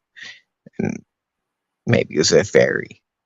That's about all I know about them. And then the tooth fairy, obviously. But that's just your mom and dad masquerading. I hope you don't have any kids around. They should be all asleep by now. Nah. What's Just called? cats. The cats, they need to close their ears. Let me see. There's like this weird story. What's called? There's a what's it called? There's a lady who said that she played with fairies, and then she got stung by one, and then she died a horrible death. It was like a long, painful death. I don't know how many months it was, but yeah, yeah. It's talk. Yeah, what's called like it's some. It was like uh folklore story about a lady who played with fairies and got stung by one and died slowly. Man, Smoke locusts on the earth and given the power I as a think it's scorpion. just, yeah, man, something to do with those fallen angels. They're just able, people just are able to conjure these bastards out of hell. You know, Well, what's called in Revelation 9 when it talks about what's called the fifth angel sounded, and I saw a star fall from heaven into earth, and to heaven was given the key of the bottomless pit. And he opened the bottomless pit, and there arose a smoke out of the pit, as the smoke of a great furnace, and the sun and the air were darkened by reason of the smoke and the pit. And there came out of the smoke locusts upon the earth. So would that when it's saying smoke locusts upon the earth, like would it be like a locust like kind of image to you, like it coming out like a no. locust, What do you mean? as That in these are symbolic? like they're coming out like what's it called, like imagine like if you saw like a giant hole and then you saw a bunch of locusts coming out, right? Yeah, Like that's how I see it. They yeah, can't. They literally come from hell. yeah, and upon them were given power as the scorpion of the earth has power. So they were giving power just like the scorpions, so so these things can sting you. And it was commanded to them that should not hurt the grass or earth, neither any green things, neither any tree, but not those men which have not the seal of God in their foreheads. And to them it was given that they should not kill them, but they should be tormented 5 months, and their torments was the torment of a scorpion. So, like they had, so if they got stung, that they would slowly die in torment for 5 months. Well, it wouldn't kill them. It would Yeah, just bring them pain, like the sting of a scorpion. torment of the struck of the man. Yeah, true. Let me see. Pit, angel, born to Lucifer for war. 16. Let's see. Ah, shit, I forgot what that was at. It was 1 and 2. Error dark reason, scorpion earth, and was commanded that they should not hurt the grass, and would not give should not kill them, but they should be tormented 5 months. And and in those days shall men seek death, shall not find it, and shall desire death, and death shall flee from them. And the shapes of the locusts were like unto horses prepared unto battle, and their heads were the crowns like gold, and their faces were the faces of men.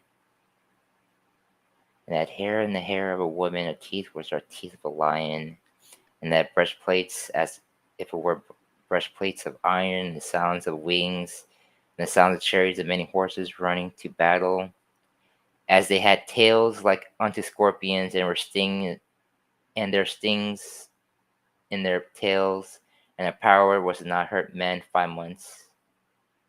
And they had a king over them, which is angel upon this pit. Yeah, I mean, yeah. I mean, like, what do you see? What do you image them? What do you think they look like? Like It's a for you? giant ass insect.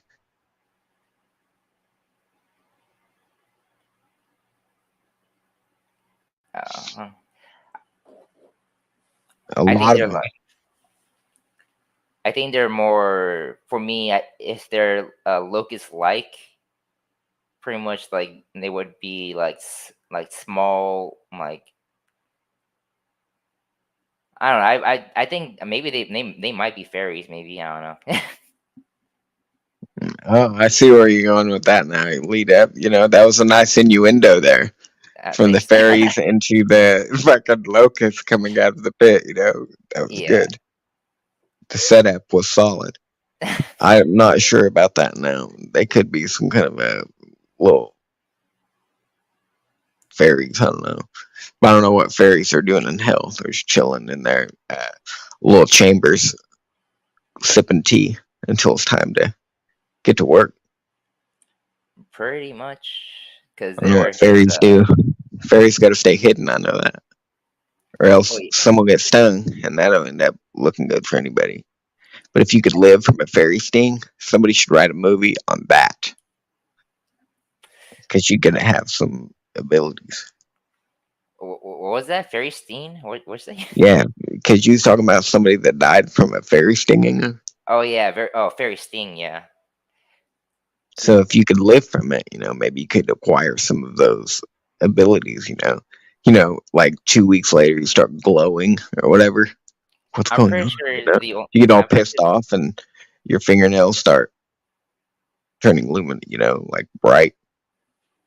I'm pretty Your sure eyes just start going by glowing. one. Wouldn't you just die? Wouldn't you just be tormented? The only thing you'll feel is pain. I mean, I'm pretty sure there won't. It doesn't sound like there being any side effects from like. I don't know. It's- What do you have to do to get the abilities of a fairy other than get stung? It's like you get some fairy dust poured on your head. You get anointed by the fairy. It says I some don't. kind of magical chant, and then boom, you're a fairy. I don't think. I don't think fairies grant powers or wishes or anything like that. Yeah, But I think you got to go all in. You can't just be a human part of the time and a fairy the other parts. Like, if you want to be a fairy, you're gonna be a fairy, and that's gonna be it. I don't know what that looks like. Like, what do fairies even do, really, with the majority of their time? Because I've never seen one, but maybe certain people they're just told. It's kind of like the Fairly Odd Parents. That guy is he just doesn't tell anybody about it, and it's just that's how it is. When you got these things around you, it's just established because that's some powerful shit. You don't want to fuck with it. have That's you what I think. have you ever seen like videos on what's called like people catching fairies on video and stuff like that? Like some of them are fake, but some of them are kind of like that could be What? real. All You gotta pull one up if you can find one. right.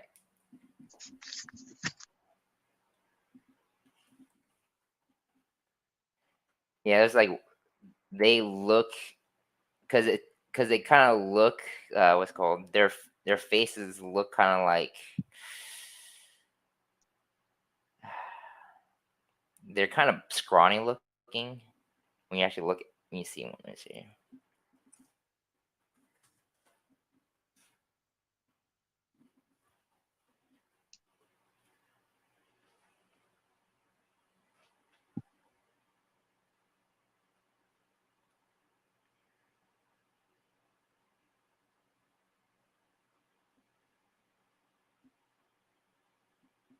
Okay, so this is this one. Let me see. Sure.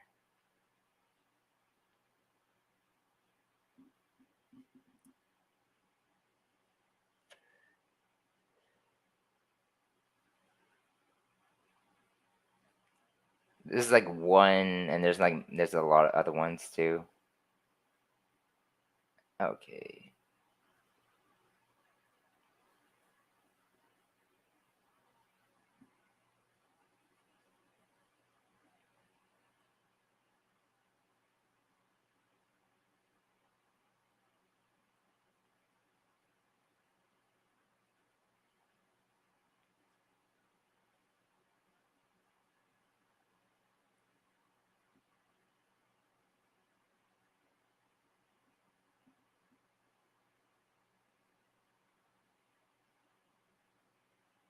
Did you see that?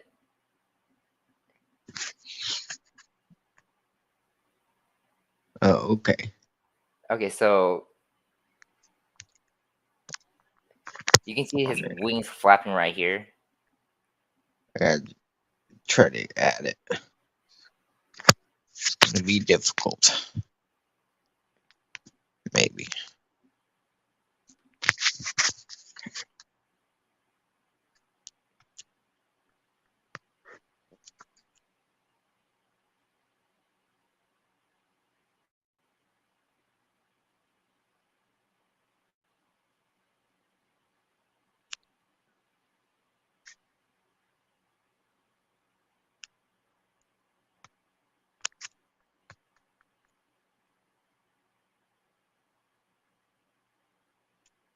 I'm not sure about that one. that one look like a bug. Yeah, that one. I'll have to open this laptop again to share the screen. Give me a Oh, second. okay.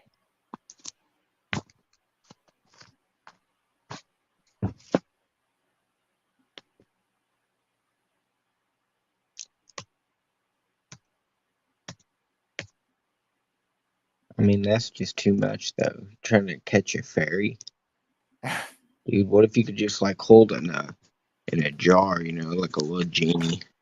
I would kill that shit.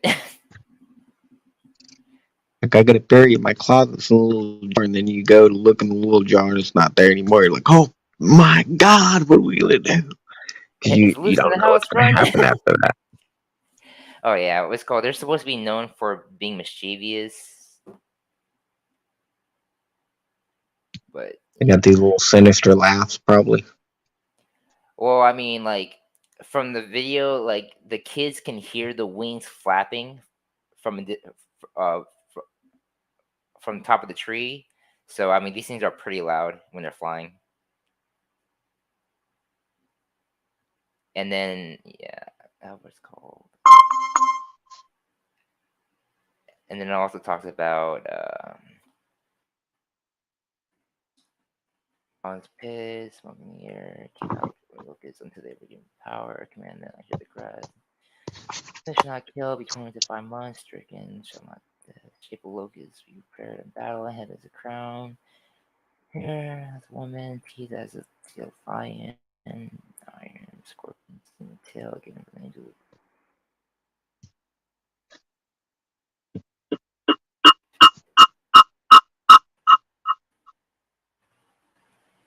Alright. Darrow of Chester captured the groundbreaking footage of the creature, a staple of English folklore and children's fancy dress parties, and a bang of something hitting the window. Fairies may have magical power, the window, but it turned out to be a magical. She say if that's a butterfly, it looks a lot like a fairy.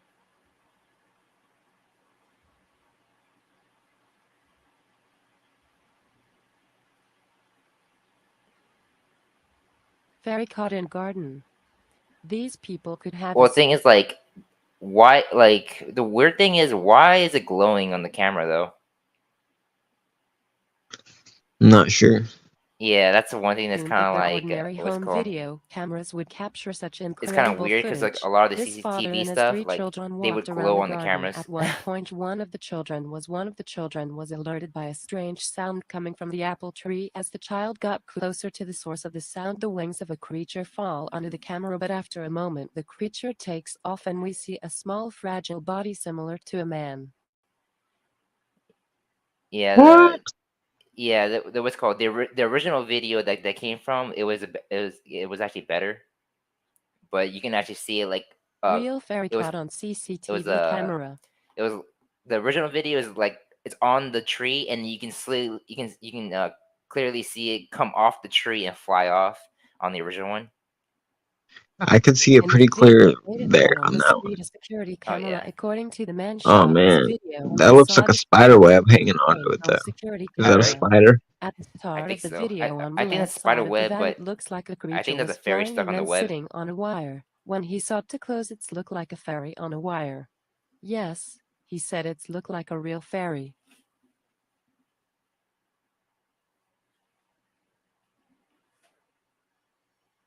Well, probably why it's glowing is part of the light from the streetlights, maybe. Oh, Unknown creature or fairy? okay. It This flying off like that is weird. Oh, down here's another one by their similar to it. apartment. A strange small Yeah, this one right here, luminous this one creature. has like it has like 2 legs what's called underneath it. That looked like a fairy. This creature moved very quickly and chaotically right in front of Yeah, the that one camera, you can as tell it has a opposing or human even like tried to say body something upon structure to further it. examination. The silhouette of a tiny little man with wings is clearly visible. What is it, moth? Montage. Real shots of unknown creature or fairy? A moth does not have a leg.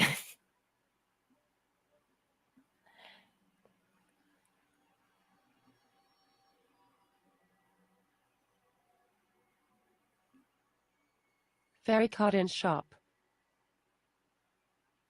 In this video, a security camera in a shop captured something strange creature moving in front of the camera. This strange creature was moving so fast, we don't understand what's this. After zoom the camera, this unknown creature looked like moths or real fairy? What do you think about this footage?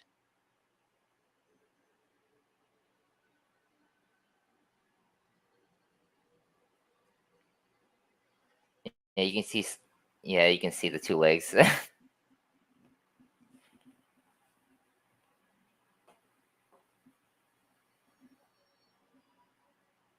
Real fairy caught Old Town. This video was shot late at night on the security camera. According to the people who shot this footage, when viewing it they discovered something strange. For the answer he turned to social media, calling their video "Real fairies caught on my security camera," but other people's explained to him that he was mistaken and captured a mosque, but the guy remained true to his convictions as his theory was supported by a lot of people's.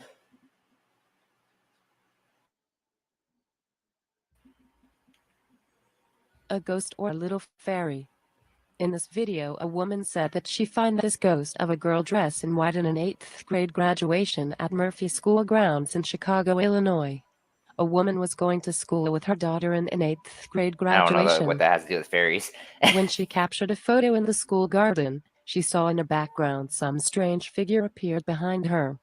Then they close looked the photo. It looked like a ghost or little fairy. What? That was bullshit. Fairies are real or not?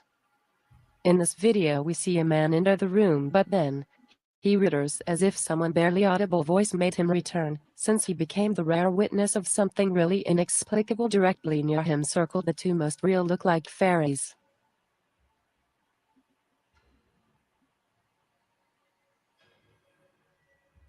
That must be trippy.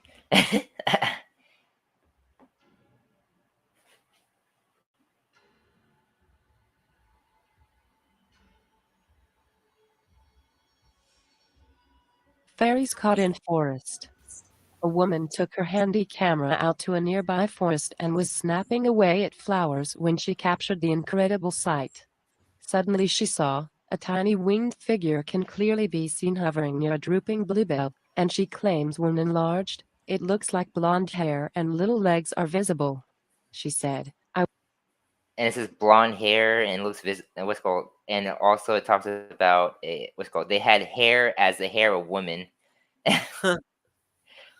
Yeah, but I mean, these fairies that we're looking at here now, they have to sound like chariots running into battle, like an army of Well, chariots. And I mean, those kids they heard the wings flapping from up top, and that was only one of them.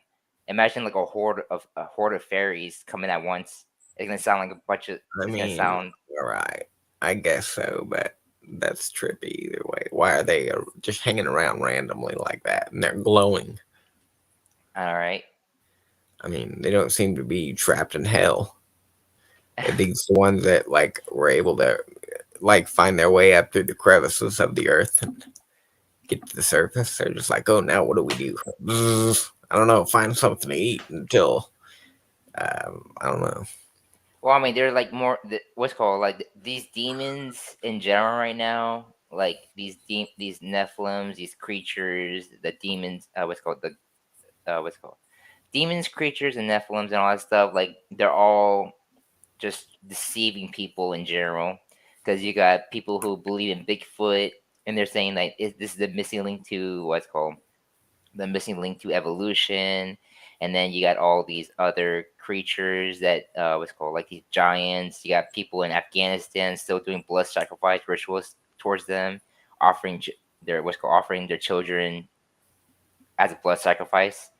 Then you have what's called it's just like all these creatures and stuff like that. They're just pretty much yeah, they're forming their own religion around them, their own like kind of yeah, yeah, they're kind of forming their own religion, kind of like that. Because you got people who are obsessed with fairies, you got people who are obsessed with certain things, and then then it's a form of idol worshiping. If that's all, and they're in these people's minds is like fairies and all that stuff, and just kind of like wouldn't that be a form of worshiping if that's all I can think of and that's all I can, you know? Yeah, so you think that those locusts that come from the bottomless pit are some kind of like negative spiritual entity? Yeah, Fairy? they're Evil well, fairy? they're gonna be like they're physical because apparently humans can see these fairies flying around. So they're gonna have what's called they're gonna be physical, but they're gonna be evil entities. Yeah, they're gonna be evil creatures coming out of Yeah. the locusts because these are what's called these are all because it talks about the fairies. Let me see.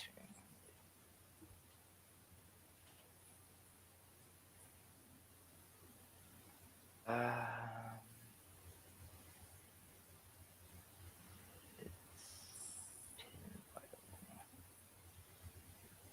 Revelation 9, chapter, breastplate on the bottomless pit, and they had a king over them, which is the angel of the bottomless pit, and the name of the Hebrew tongue is Abaddon, and in Greek tongue, his name is Apollon. So yeah, their king over them. These things are coming out of the pit would be Satan.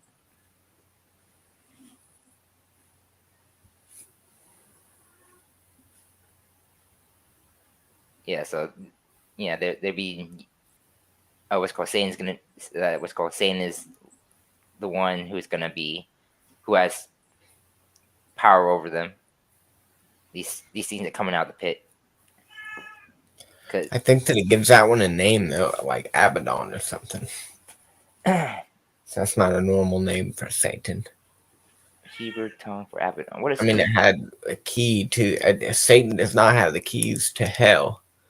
That's not even uh, biblical at all.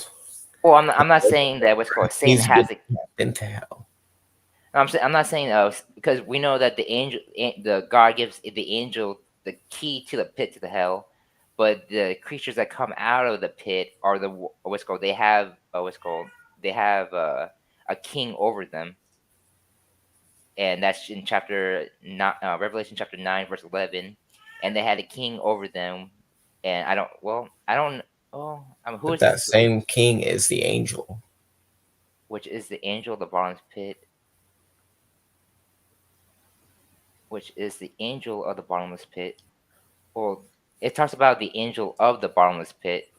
Yeah, and So Satan's not an angel. Secondarily, it's a cherub. Paul, who's a who's Apollyon?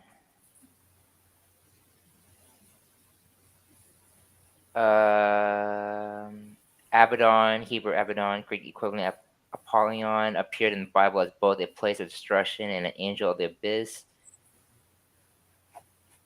Let's see, who does Apollyon represent? Education of worldly forces, spiritual Christian, Greek Apollo. What is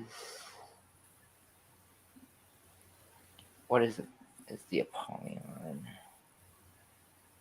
As a fifth angel, plague locust, and time, hail, beginning to sing. Stupid thing. Abaddon appears in versions of the Old Testament as destruction and others. Job 26:6 and Proverbs 15:11. As Job describes God's wondrous power, he declares that the realm of the dead is naked before God. Destruction lies uncovered. Let's see. The cult of Apollo used the symbol of the locust, the disciple of Christ, imagery of the locust, who the destroyer.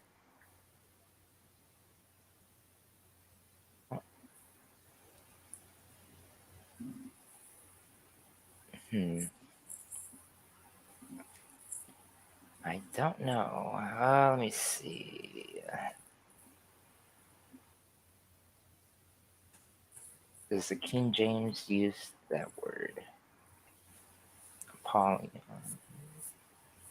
Only once. All right. Um. Hmm.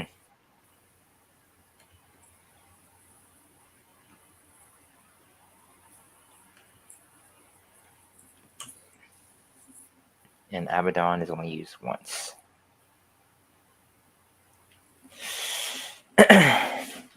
Well, I can't, I don't see it as the angel who had the key be the one that be. So, are you trying to say that Abaddon, or what's it called, the angel who came down with the key to the pit, is the one, or what are you trying? I don't. Yeah, it's a king. They have a king over them. The king is that angel, which has a key to the bottomless pit to open it up. Well, I mean, it didn't say it's the one with the key. It says it's the angel of the bottomless pit. So it would have to be the angel that's been in the bottomless pit. Satan doesn't even go Wait, into the oh bottomless pit. not in the bottomless pit. It's of the bottomless pit. He's not. I'm He's not saying. he. No, what's called what's called. I had to correct myself. What I'm saying is that it's the angel of the bottomless pit. So it would be the angel of pretty much the angel of the bottomless pit. If the So king of those locusts has a key to the bottomless pit, and that king, is an angel. That angel is Satan. Then you're saying Satan has keys to the bottomless pit. That doesn't make any sense. well, I mean, what's called Satan is also what's called. It says in Second Corinthians, chapter 11, verse 14, and no marvel, for Satan himself is transformed into an angel of light. So Satan is also called the angel of light. So wouldn't that be implying that it would be Satan in general? Because that would be the.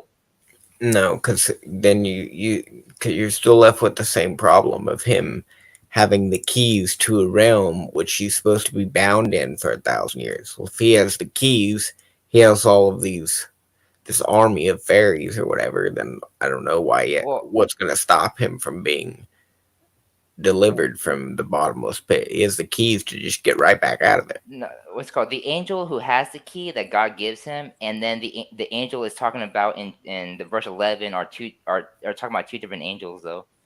No, it's the That's how same. that's I mean that's how I read it because it's not talking about the angel who had the keys. It's Well, talking you about the don't angel read it of. logically or consistently then. I mean, I if mean, you just fit the two together, they're the same.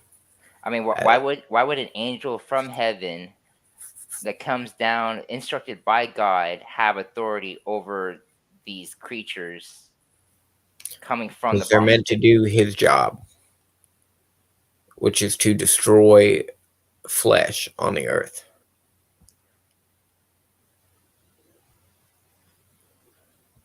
I mean, somebody is going to be executing God's wrath. It's going to be under his command, Same with the creatures that come from the Euphrates River. That's what God himself will physically harm those wicked people, one final time and leave all of them desolate when he rains down fire and brimstone like Sodom and Gomorrah. So if he's using angels to destroy people, it's like I don't see how this creates some kind of a confliction with God's character or something like that, if that's what you're suggesting. No, I'm just saying, like, this, like, these evil creatures, apparently, like, they have a king over them, and it would make sense, like, if the devil was the one who has, because he's the one scheming and lying and all that stuff. So, I mean, like, all these, they have, like, demons have an authority level, and for them, Satan would be their top authority, but for us, it's God. Like, yeah, you have God and his people, and then you have Satan and his creatures and his people.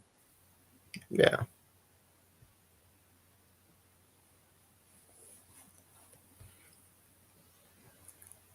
I don't know.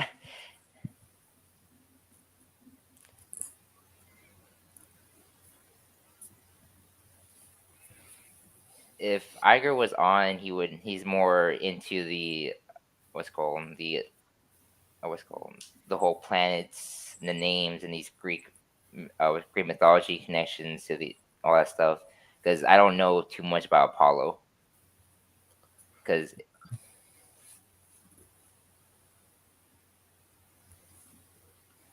yeah. Those are some trippy fairy videos, though. Well, I mean, like, there's some weird connections to them, and just like the fact that they were described as what's called with having long hair like a woman, and it's all blonde, and it's the same description in the Bible. It's just like Yeah. so weird.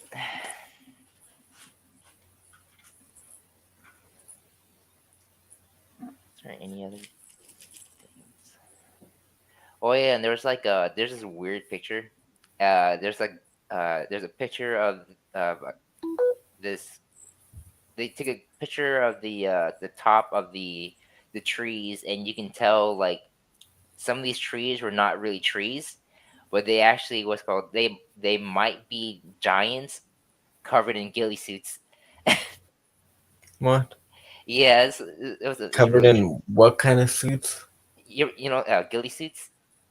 You Mm-mm. know what those are? What's called you ever seen those marine those military suits where the military camouflage suits where they dress up like the nature, and they cover themselves in grass and stuff like that, and Yeah. they try to blend in with the elements. Like Oh, imagine okay.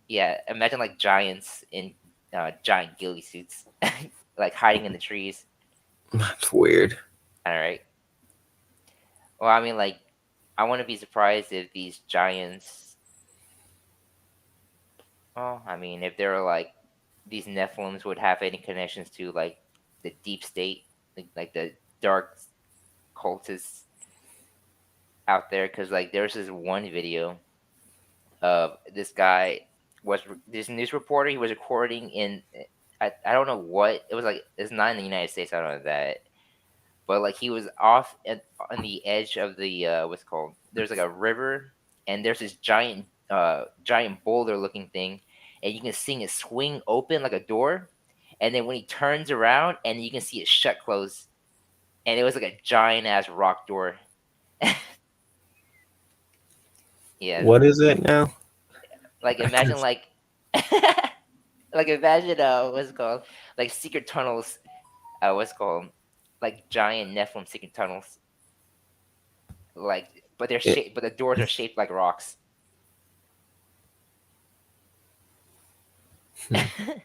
like on the side of the mountain or something.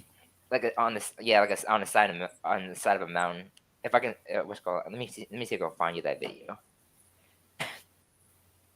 It's some trippy shit because you can see it like what's it called it close you can see it close like a door.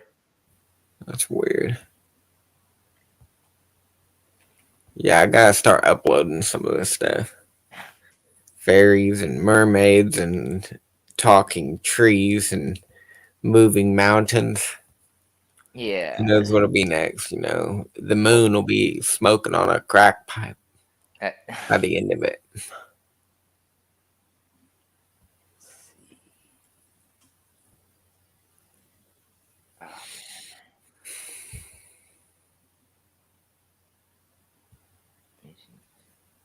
First color vision and giant caseway. Oh, I think this is it. Oh, there it is. Well,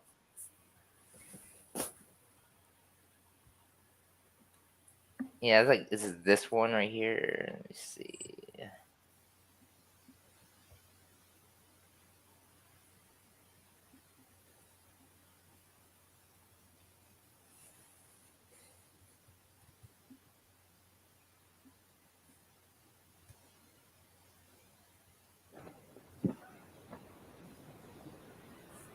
Look, look.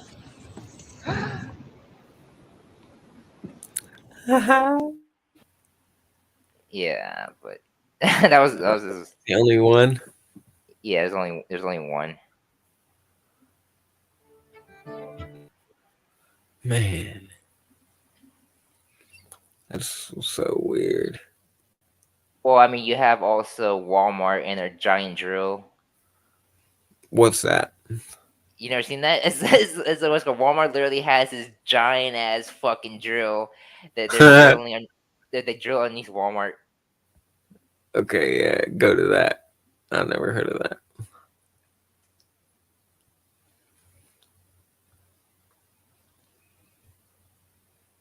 I mean, certain things you just don't think of. It's like Lord of the Rings is real for and vampires and just all this crazy shit. Oh It's yeah. crazy. Like when you look into it, it's like, but who do you trust?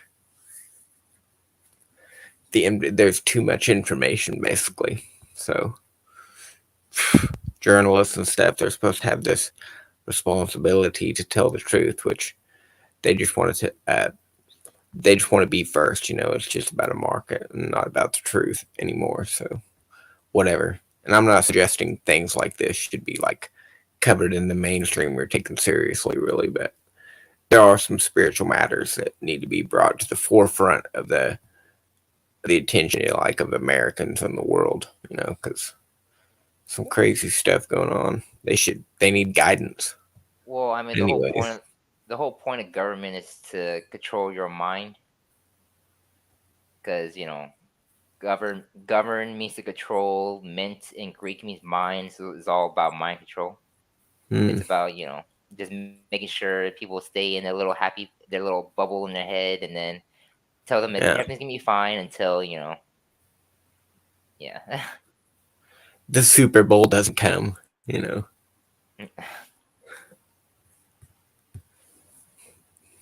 Seattle this morning, something is blocking this massive piece of equipment from carving out a new future for commuters. As John Blackstone reports, that means slamming the brakes on the Emerald City's version of the Big Dig. The Big Dig, Something has brought the world's biggest tunnel nice. machine to an abrupt halt. It's just But 1,000 if you feet actually into look a at the tunnel front that's of the planned to be design, almost 10,000 feet it's a long. it We're was being called really literally cautious. Walmart Want to logo make on sure it. that we don't damage this $80 million machine. The 80 million What five-story are they doing with this big ass drill? Like imagine, like, why would they need a giant ass tunnel like this in general? Unless like they're trying to, like, if you can like have their little Nephilim army underneath on the ground and shit like that. What is that for, though? What are they doing? Honestly, I don't know. They've like it's big enough to fit a giant in there. Yeah, it's a drill though. It's supposed to go into the ground and like that have to be attached to this massive cylinder pipe Yeah, that's gonna go into the ground. Like it's gonna, uh, yeah. It's so. What are they? Are they drilling for something? Is it just they're trying to make a hole for a tunnel? I think it's gonna be mostly for a giant hole for a tunnel to let things in and out. Like an underground labyrinth or something? Yeah, I mean, like, you have like stories of Greek mythology of these people going down underneath the earth, and then what's it called, what is that story? Crap, shit. Uh, Well, I think it's in Ohio. Like Jesse Ventura actually went down into those things. They're like massive underground tunnels that go on for miles and miles, like several different turns that you can take, like left, right, basically is all it is. But it goes on for a long time. yeah, and one of them, that's called, they were doing like blood sacrifices down there and shit like that. I don't know about that. That's Yeah. a big drill, though. I don't know what's up with that. Well, I mean, if you But, have giants, you know, I mean, are you you need. suggesting that Walmart has like underground tunnels everywhere, or just in that one area? I would say in specific areas, I guess, Hmm. because Walmart does do a lot of sketchy ass shit, and the founder of Walmart did his research on FEMA camps. So, Yeah, I mean, and when the economy collapses, that's where everybody's gonna go. Basically, this is where they're going to receive the mark of the beast, they're going to go to Walmart and they're going to go to these free food pantries and public schools, which are, it's like when you don't have electric and the food's running out and stuff like that. That's what places like that will exist for. There'll not be a market. Everything's going to be wiped out. They can't get any shipments in because of the famine that'll be happening. Yeah. There was But also one video. There's a guy. He was in the back of Walmart, and he can tell that there's fake grass underneath it, and you can. And then he pounded on the ground, and it was like a metal sheet, and it was hollow. And what's it called, like, yeah, they're doing sketchy shit at Walmart, like yeah, I don't doubt it. behind the scenes. And the what's called the plastic coffins and the fenced security cameras that they were doing a couple years ago. Mm. I mean, you've already seen the maze kind of like design they did at certain WalMarts. What do you mean, like inside the building? Like on what's it called, there's a guy who recorded outside the building, and you know, like usually that garden section, it's just a giant mesh fence. But Yeah, what's called this Walmart, they what they did was they changed uh, the the fencing, and where it's like a maze like entrance where you have to go in and then go like zigzag like a line, and like in the yeah. front of the entrance there's a security camera right there, and they put barbed wires on top. And then and what's called yeah, it's like during the time whenever what's called they were stacking up those plastic coffins outside of Walmart and stuff like that.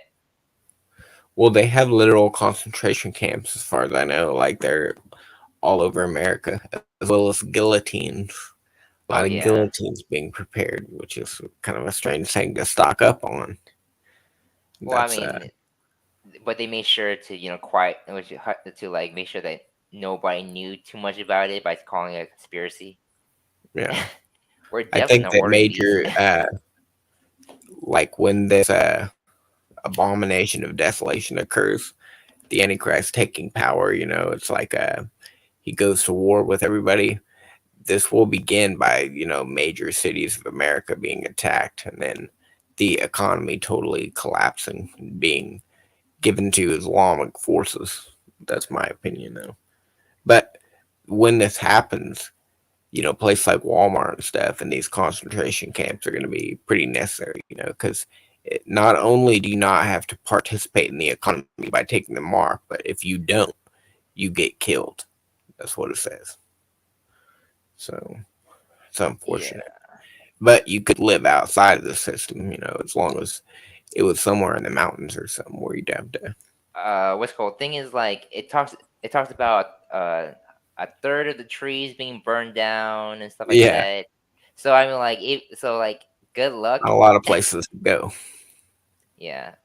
Well, I believe, since I believe in a pre-trib, we don't have to see any of that. But if you do, but people who have to go through that, Yeah, they're gonna struggle extremely hard because the waters are gonna turn bitter, the trees are gonna burn, and what's the other ones too? The sun's not. So like, imagine trying to grow plants with the sun is darkened. yeah, Yeah, and then they're gonna have to go. People are gonna have to go back to living, eating the bugs, like like they've been telling people to do last past 2 years, eat the bugs and what's it called? You'll own nothing and you'll eat the bugs, pretty much. yeah. Well, I mean, that's during God's wrath. During the tribulation, there's really not any like severe supernatural like weather occurrences of that scale. It's just the Antichrist, like him killing Christians. So it's just all bloodshed, you know, from war. But then obviously like starvation, there's famine, but Well, for me, we it was was called leading like up, we was building up something on that. I can't remember what it was. I don't know. Well, for me, what's called like I believe in the pre-trib, and then that's during the first half of the tribulation that there's gonna be a man of sin, and then during the second half is going to be the man of perdition, which is going to be the devil, and then during the first half is going to be the man who is the Antichrist. Is going to be the vessel that the devil's going to take over later on during until at the middle of the tribulation, and then Satan comes down into that body and possesses him, and then he fixed the resurrection because he wants And then during that period though, he's just killing a bunch of Christians. So if there is a rapture before the tribulation, then either way you're left in a pretty tough scenario. But you could survive like in the mountains or something at least, and then when the day of the Lord occurs, like there's really nothing that you have to worry about. So as long as you're good at surviving, I don't see a problem in just going outside of the walls. Yeah, but you know what's funny? What's called? You know how the IRS, what's called? They know exactly what you're spending your money on, exactly how much you're spending. So like they would know exactly like where these people bought certain properties and lands, and like know what's called. And then they would have like a limit, like I don't know what the limit is. I think it's like $10,000 that you can't just draw it out in cash without the IRS. Like actually, they changed it. It's if you make a deposit more than you have more than $400 in your account, they will what's called 400. What are you talking about? They changed the law what's called this year, saying that what's called if you make a certain what's called you have a deposit more than 400 in the account, that they're gonna what's called they're pretty much gonna like track everything. So pretty much like it doesn't matter how much money you use your bank account in general, they're always spying on you. Yeah. So it's not they're not even caring about like how they went from caring about the people spending a lot of money to people who spent money in general. Dude, this used to say it says now that it's legal tender for all debts, public and private. It's like a piece of paper. It's like, but it used to be redeemable in gold. I mean, they'd probably give you like a little vial with some dust in it or something, but you could get $1 in gold back in the day when it was actually worth $1. But now it's like, oh, so much interest has been accumulated that we could probably dig ourselves out. I mean, this country is like extremely rich beyond comprehension. But the point is that this dollar, is just going to be one day worthless, like the Confederate dollar, just be trash. When everything goes south, and this war breaks out, probably be World War III. You could see World War III play out, and then you see another World War. So who knows? Well, I mean, what's called? They need the economy to crash to bring in their what's called the mark of the beast, because you have Bill Gates 2020 060606, which is going to be your new wallet. Bill Gates. Well, I mean, Bill Gates. Vaccines. I mean, the Bill Gates, the vaccines, the chips, the what's called the little Band-Aid things they're thinking about giving out to kids that have little micro needles inside underneath them. Yeah. Yeah, it's like Bill Gates is a big part of what's called is another pawn of the scheme, but he's a big globalist who laughs about kids dying and stuff like that. So a lot of technology that I don't know. They're gonna slowly introduce it, into society. It'll be normalized and then basically forced on everybody. At a certain point, when the economy crashes, obviously it just translates into something completely different that belongs to the government that's taking over that territory. Well, you imagine like if no one owns anything and what's called, and because they're talking about like how you're gonna own nothing and be happy. So pretty much it's gonna be like a renting what's called a society of renters, where you're gonna rent every single thing you'd have, and then imagine them being like, all right, let's change the locks where you can't even get into your own house without the chip, because Because imagine if they made it only accessible for people who have the chips, so they would need an RFID scanner on every doorway Yeah. through grocery stores and everything else. Economic collapses are scary, man, and I've never even been through one. But I mean, if the toilet paper gets cleared out during COVID-19, what do you think happens when everybody's out of money? It's just those stores are immediately emptied. First of all, like Well, even if nobody has it, like it's not going to be like we'll wake up one day and like money's worthless, or it may actually be like that, but it's still come to a point where everything that has something of value like food basically is just going to be gone. How basic groceries will be totally eliminated, and then what do you do at that point? yeah, That's you better. where somebody needs to come in and control the situation. That would be the devil himself. Well, I mean, like during that time, what's called since there was war and the escalation of the proxy war, where they're setting up this war, they're gonna most likely bring in martial law, and that's when shit's gonna Yeah, hit the fan. You're gonna have military trucks out. You're gonna have like yeah, you're gonna have yeah, cops they'll that's be gonna patrolling be every corner and crevice of this earth. So pretty much. Even the cops are gonna be underneath the payroll.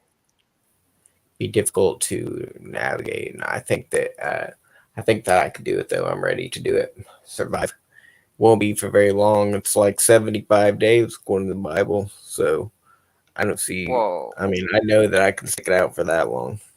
well, how long does it take for you to run out of water, and how long would it take for someone to You just gotta come up get to to a you? place that's near water, or go to a place where it rains often. Possibly Well, yeah, Seattle. There's mountains but in Seattle, plenty of water there, baby. yeah, but you won't you Boil won't it you down if there's any danger there. yeah, but you wouldn't be the only one thinking like that too. Like everybody else would be like, "Where is the like?" If there's other survivalists out there, they're gonna be thinking the same way as other survivalists. And imagine them meeting each other up, and then like what's In the the same dispute? location, I don't know about that. There's not going to be very many people that are trying to run away from this. They're going to join it in fear of it. Well, I Why mean, would they take the risk? Unless they're part of one of these other governments that are just like opposing it. You'd have to like live in China or something.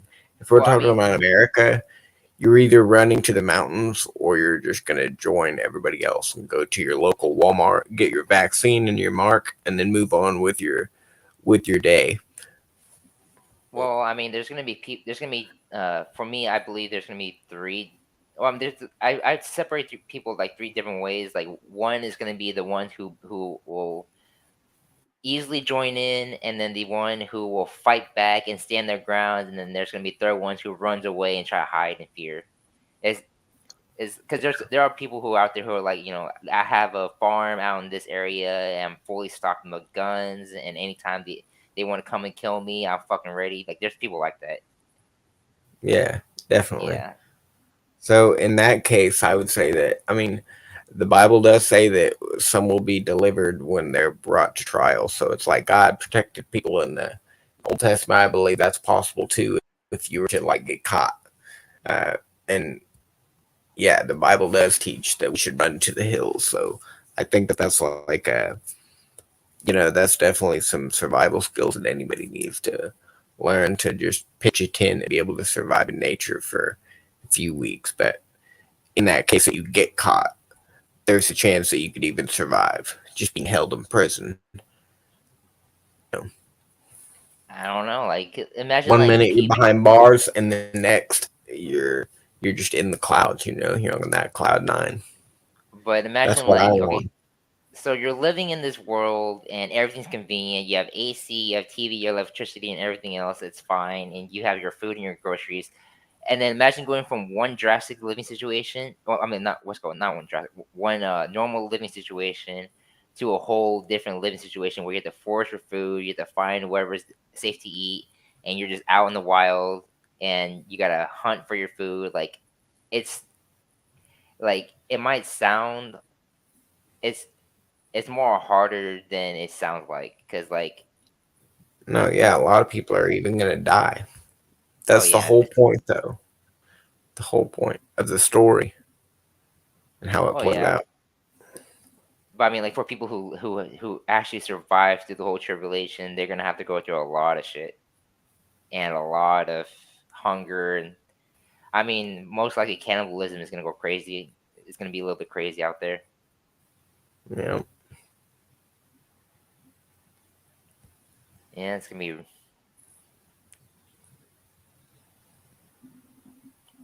Yeah, So you got I anything mean, else on end times or the 144,000? Any more of those crazy videos? Like, man, I'm trying to think of another one. What about those minotaurs? Is that what they call them? It's like half oh, centaur. horse. Yeah, centaur. Yeah. Half horse, half man with the damn horns, like ram horns attached to his head. Well, I mean, I can Has anybody see. seen one of those? Any TikTok videos? Maybe. N- Not really. I mean, the what's called. I think I've seen like They have a what's called a skeleton of it in a museum, but I don't really Yeah, know about any centaurs caught on camera though. That one's. Let's see. I'd like to see one of those. Is there actually one caught on camera? Let me see. Oh, what the hell is this? 5 centaurs caught on camera. What the fuck? Nice. Some weird shit. That's what we want. 2 o'clock in the morning. 3 o'clock in the morning. Sorry. I have not watched this, so I don't know if it's real or not. But we'll see. All right. We're doing it. Live TV. What are you gonna do if something strange happens or we get warped into another dimension? Oh, It happens no, to those us are- right here. Oh, Just wow. for show.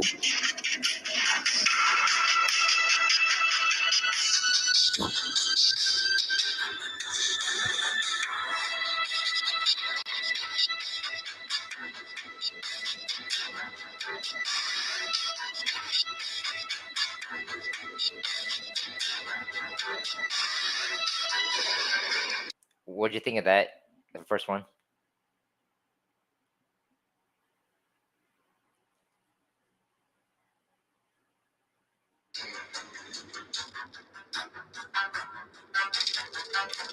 That one's bullshit.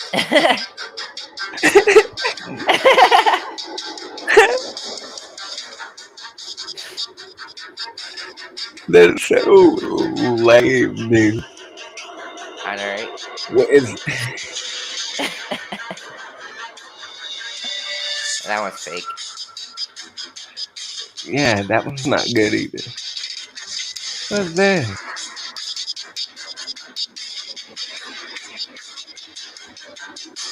Uh,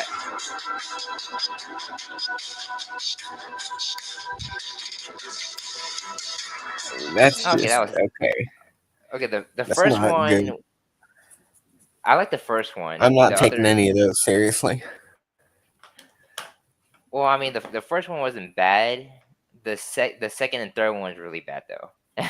Dude, that's like when you're walking the streets of Vegas and there's just like these people that try to sell you like magic or whatever, like special material or drawings. And it's like, that just looks terrible. You need to up your game if you want me to pay that much because those videos are just totally unbelievable. Not only is it like quality, obviously not realistic. The fairy videos were a lot better than those. Do you have another one? Or is that the only one you saw? Let me see. Come on, centaurs. We need centaurs. Some Mortal Kombat shit. And then we'll find the real Liu Kang. Some guy that can shoot ice out of his palms. Let me see.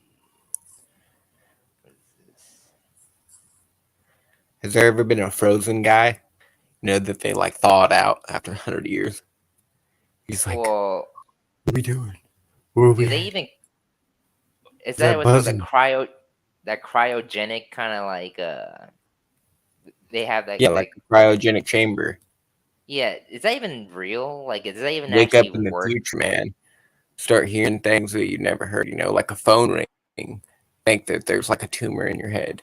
Basically, you just don't know what's Has going on. Seeing cars fly by a highway, it's like, has what is that? anybody ever been cryogenically frozen and then came back to life? It'd be a lot to happen all at once, you know. Seeing like the evolution of the car or whatever. It's like kids, you know, they grow up and they see cars going by, so it's like no big deal. Maybe there's a gray area there, but But somehow has your brain adapts to it pretty easily. But but has anybody damn, ever came back from that's what I'm being saying. frozen? Yeah, But I maybe mean, like 100 years later. no, I mean like, but there's never. But has anybody ever been reported to come back from being frozen? I don't know. Other than Han Solo, I'm not really sure. I'm not an Yeah, expert on that. I think it's more of like a sci-fi illusion because in the end, I think if you freeze yourself, you're just gonna die. Yeah, probably. You'll Because definitely like, get frostbite on your cot, I would say. well, you will defrost, but most likely you just be a dead corpse when you defrost. Because But I mean, then, like, you know, let's say you come out of it, you know. Are you like Captain America now? Or you just continue to live like under the normal lifespan? See, the idea is though you bring somebody back way later in the future to the point where we're able to lengthen human lifespan. So that's where it gets kind of weird. So maybe there are already people in those little chambers. Maybe they're like in a like you know one of well, those tubes you see on a movie. They're just kind of floating in this capsule, waiting for the day that you know they get drained, and then they walk out of that thing. So give me some fresh clothes. I'm ready to live to 900, but they're still gonna die. They I know. transhumanism is the goal that you know, and then you got the Neuralink and stuff like that out. It's just they think that we're gonna reach this point where uh, we can do better with technology than God can do with the biology, like that they can somehow improve the the brain and stuff like that. That's nonsense and it's totally ridiculous. Like I can see I see cloning as something possible because you have the examples of people being cloned and stuff like that. But when it Yeah. comes to cryogenically being frozen and then your heart stopping, your lungs stopping, your brain freezing and stopping, like wouldn't that mean you're dead? Yeah, well, I don't know because there's certain like insects and stuff that do that.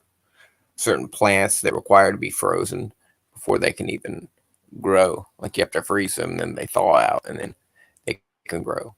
And then yeah, I've heard of like insects and stuff. There's actually a Yeah. story of a group of coal miners blasting through some coal seam somewhere, and they said a live pterodactyl came out of the coal, and then it like made this loud sound, and then just like fell over dead. I don't know what happened to the body or whatever, but that's a story out there. And Well, then I there's mean, there. like also stories of regular like animals, like amphibious creatures, frogs, jumping out of coal seams, and they found an iron pot in a lump of coal. So what's up with that? Well, I mean, we know that there are what's called. There was like there's like a video of these people catching a what's called is it called a pterodactyl flying in the sky? That's what I call them. Some people's like pterosaur or whatever. I don't get really technical with it. It's a damn dinosaur. So flying bird, historic. They call it prehistoric. There's not really any such thing, but yeah, people say they see him. I've seen some videos. The ones I've seen are pretty compelling. I'll send you reason to doubt it. Yeah. Even so, we know that they existed. Just find their fossils. Same thing happened to them. Happened to I don't know. I don't know what I was going to say there. I believe in pterodactyls. Some could be still alive today, like Oh over yeah. in Kenya, Africa. There's some books on those like pterodactyls that come out like vultures. If you don't bury your dead deep enough, they just come in and dig them out and eat them. Terrifying. Well, I mean, there's like parts of the world that's like full like that that we. Oh, I mean, like I don't. Have we actually searched around the whole world? Have we? Has anybody actually like traveled Yeah, throughout the whole world, like literally? we Like, basically mapped it out and it's been covered. I think, to the But fullest. why are like people finding like some new creatures like in the jungle and stuff like that? Like, has anybody actually I looked mean, in the they are, jungles? but it's mostly some kind of a species of a general kind, which they don't define as a kind, but they do have like major groups and stuff established, and all of the major body plans and stuff have just they've already been identified. You're finding different species of new stuff every day, but mostly it's yeah. There's really not any new major kinds being discovered or animals that would basically not be alive today generally, but are found in the fossil record, like mammoths or these giant sloths. Sometimes we find in the fossil record, or like I don't know, hairy rhinoceroses could be example, saber-toothed tigers, those kinds of animals. That would be like if you found one of those still alive. I mean, like, as in finding weird creatures that's not supposed to be alive to this day. Like, like that one time I told you about. They found a raptor and they hog tied it on a stick, and they found that shit in the jungle. Yeah, yeah, it's weird. But there's videos like that out there. There's like a lot of them now, and you really can't distinguish. Um, I just go based off of like a biblical timeline, but there's also eyewitness testimonies involved in a lot of this stuff. So you kind of make judgment calls based on the Bible. I don't know, there's not a lot that talks about some of like the mythical creatures, but definitely dinosaurs, pterodactyls. That's something I strongly believe could be a possibility. Even if it's not, that's all right. They had to have gone extinct sometime recently. It didn't happen from some asteroid or from dinosaurs farting themselves into extinction. Some of the peer-reviewed journals have suggested. So they were There was flooded like all the other dinosaurs. I think I saw this. I'm not too sure if I'm correct or not, but there's a guy who looked up the definition of dinosaur, and like it doesn't like usually like it's supposed to say extinct, but it uses the word rare. Yeah, So that's like the ancient definition for dragon is now extinct I in know, one of but the what's dictionaries. yeah, but what's called it said the word rare, Yeah. so that would mean that people can see these things, but they're not that common though. Hmm. So that would be the opposite of extinct.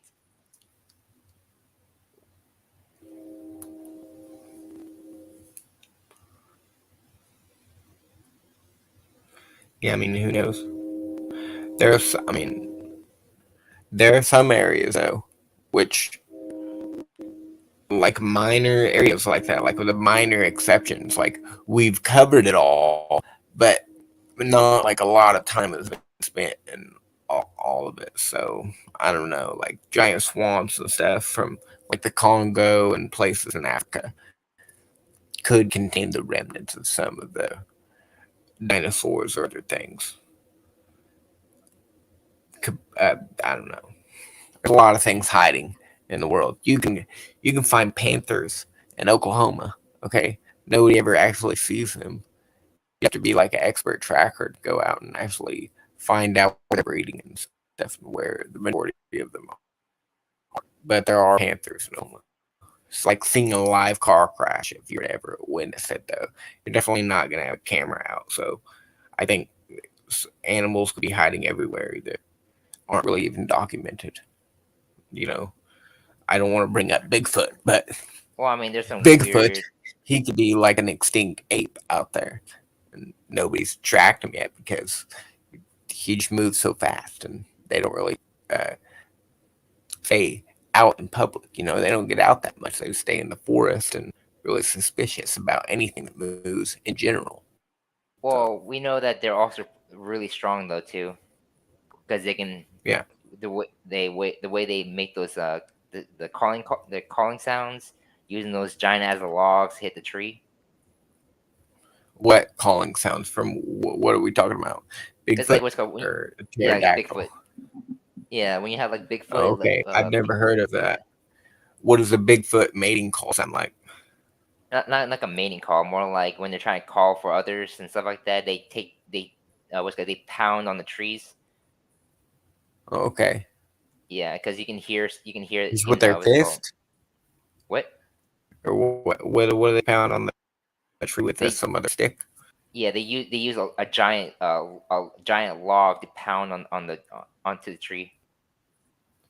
And then what's called Nice. you can yeah you can see a guy try to do the same thing, and he can barely struggle to lift that shit up and like hit the tree with it. Yeah. Yeah, but Well, these people, yeah, and they're but these things are strong enough to make it hit the tree and make the bang echo through the forest. hmm. Yeah, and then we know the story of Gilgamesh and Hercules. They were like strong ass men. You know, you have Gilgamesh holding a lion in his arm and stuff like that. Dude, I know what we're gonna do. We'll do this.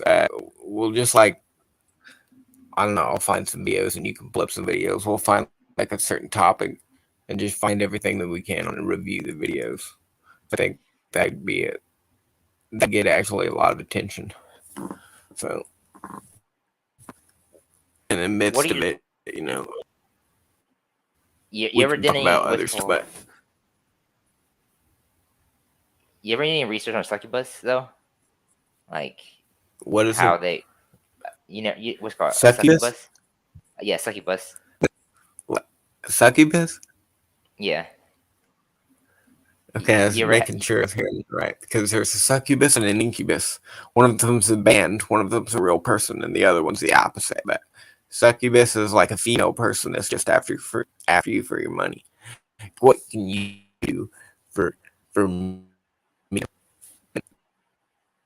It's the your opposite if audio you're is an breaking up a incubus. bit. Okay. Oh, okay. I'll try to fix it.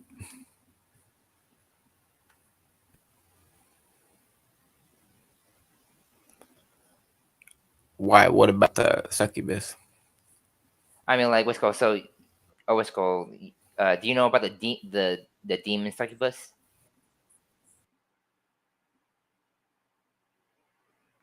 How it's like a female like spirit, spirit entity that attacks people in their dreams, and then it causes them to have wet dreams, but they actually like they're kind of like sucking their energy.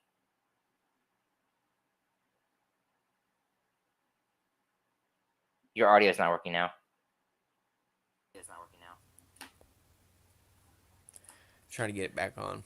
I don't know about some demon sucking. What no?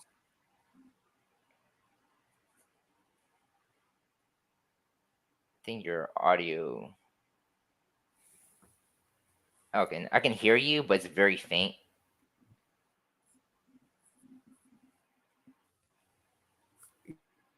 Yeah,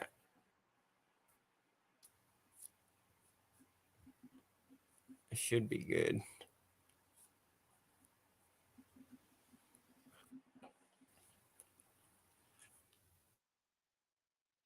All right. Yeah, I can hear you now. Let me see.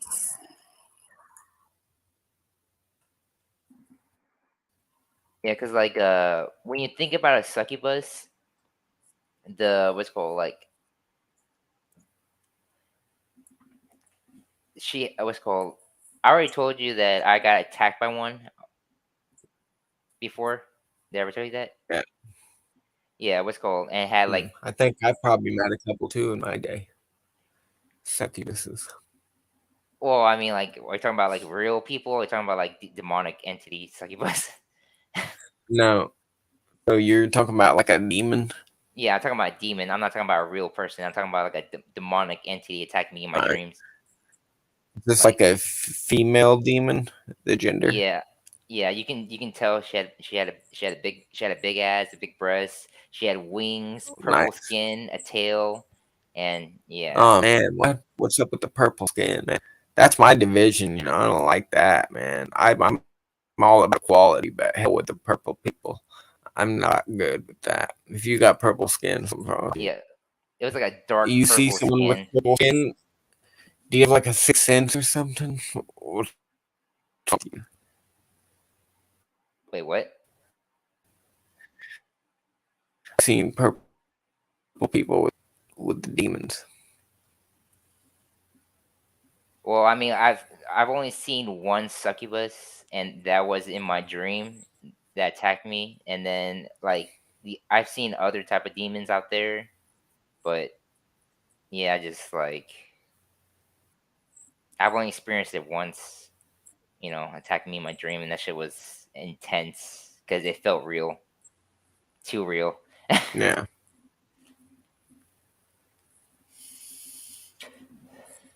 There was a guy who went out to this countryside, and they were known for they're being known for the house being being people being attacked by succubus over there. And like, yeah, there's like, I think they were trying to contact it, and then you can hear weird sounds coming from the chimney and shit like that. What? Yeah, It I mean must be like a specific demon or group of demons, like succubuses. What they're are all they different. trying to do? They They're just pretty want to much drain like energy. pretty much they're literally draining you through your sex. They're sexual demons. Yeah. Yeah. Sexual ones. Wow. And what do they do with all of that energy once they got it? They go I mean, that's just how they feed. try to possess some great politicians or something No, I think they're just with all there their. just to, Oh, well, I mean, they're there just to attack people in general, or if anybody tries to mess with them, they'll attack them. Or if you're saved, then they'll come and fuck around with you because they don't like us. yeah, I mean, they're just out to destroy. Yeah. Just a devil. I mean, in general, that's what it is. Yep, Something that's harmful destroy. coming from the spiritual realm, the nether realm, deep, Yeah, well, the it's land closer than you under, think. The not spirit Australia. world.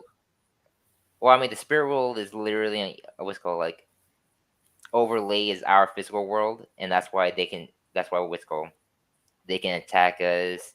That's why even though we can't see them, they're in the spiritual realm, which is in a different dimension in our physical world. Yeah. And yeah, they can attack us from that specific world, and that's why you have CERN and everything else, just to tap through that veil and DMT. Yeah, some people see that or they say that they see like these shadow figures. That's the most common occurrence for seeing something like a people. It's like these shadow figures that kind of hang out in the room, and you don't know why they're there. They're just kind of at you, and they come out of it. So that's strange. But then you get a step further, and like some people have claimed like conversations, and then the ultimate step, which is like I've heard like people that are into the occults and stuff, Illuminati and Skull and Bones or whatever, that like what's that one place? Behemoth Grove, or they go to these DMT ritual events where they will actually stop their heart so that they can stay in the DMT trip a little longer, but while technically dead, and then they'll revive Yeah, themselves. So it's like they get to that next level, dude. These guys go hard yeah, on they drugs. want to they want to go in there and stay longer in there.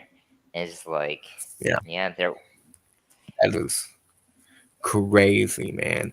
That's almost as crazy as that free solo guy, dude, hanging from his fingertips over a damn cliff with nothing to keep him attached to the rock except for his fingertips, man. It's just insane. Somehow he's just able to keep calm and push through it. But that just like creeps me out. well, I mean, that's How just you part of. Whew.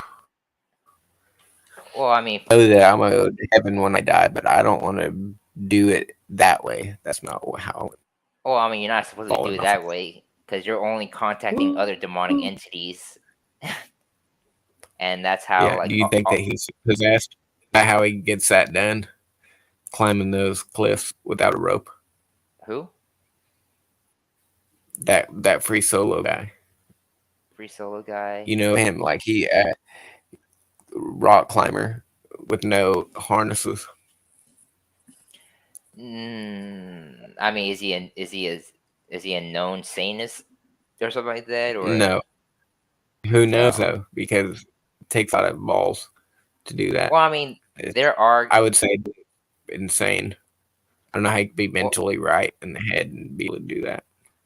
well, there are people out there who are going to be better at certain things than other people. There's going to be one person who's, you got those people in the European countries where they're recording themselves hang off the edges of a bridge with no harnesses and nothing, and they're just like hanging on the edge of the building with just Yeah. two of their fingers. Like there's people who are just Uh, like adrenaline junkies. There we go. That's the word I'm looking for. so Adrenaline scary. junkies. Some people I will just hate heights though. I'm terrified of heights. I can't even get on a virtual reality because it just terrifies me. It's too real, you know. Some guy goes jumping off the back of an airplane. It's like some kind of a skydive or some kind of an Iron Man. I don't care what it is. Like I've tried a few of them, and neither one of them. I can't do it, dude. I will like.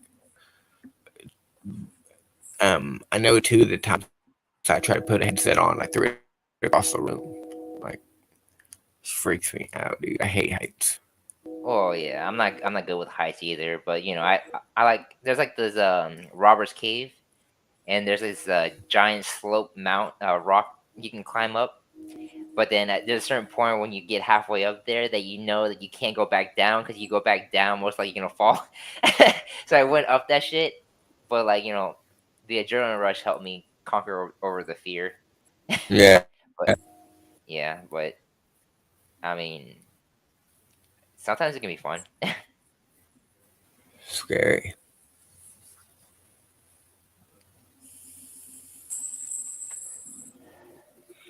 I can never like go skydiving or do something like that.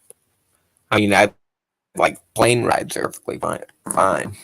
Just because I'm aware of the statistics, like it's actually pretty safe. But other than that, I don't really like to be high up in the air at any point. Have I you ever like tried?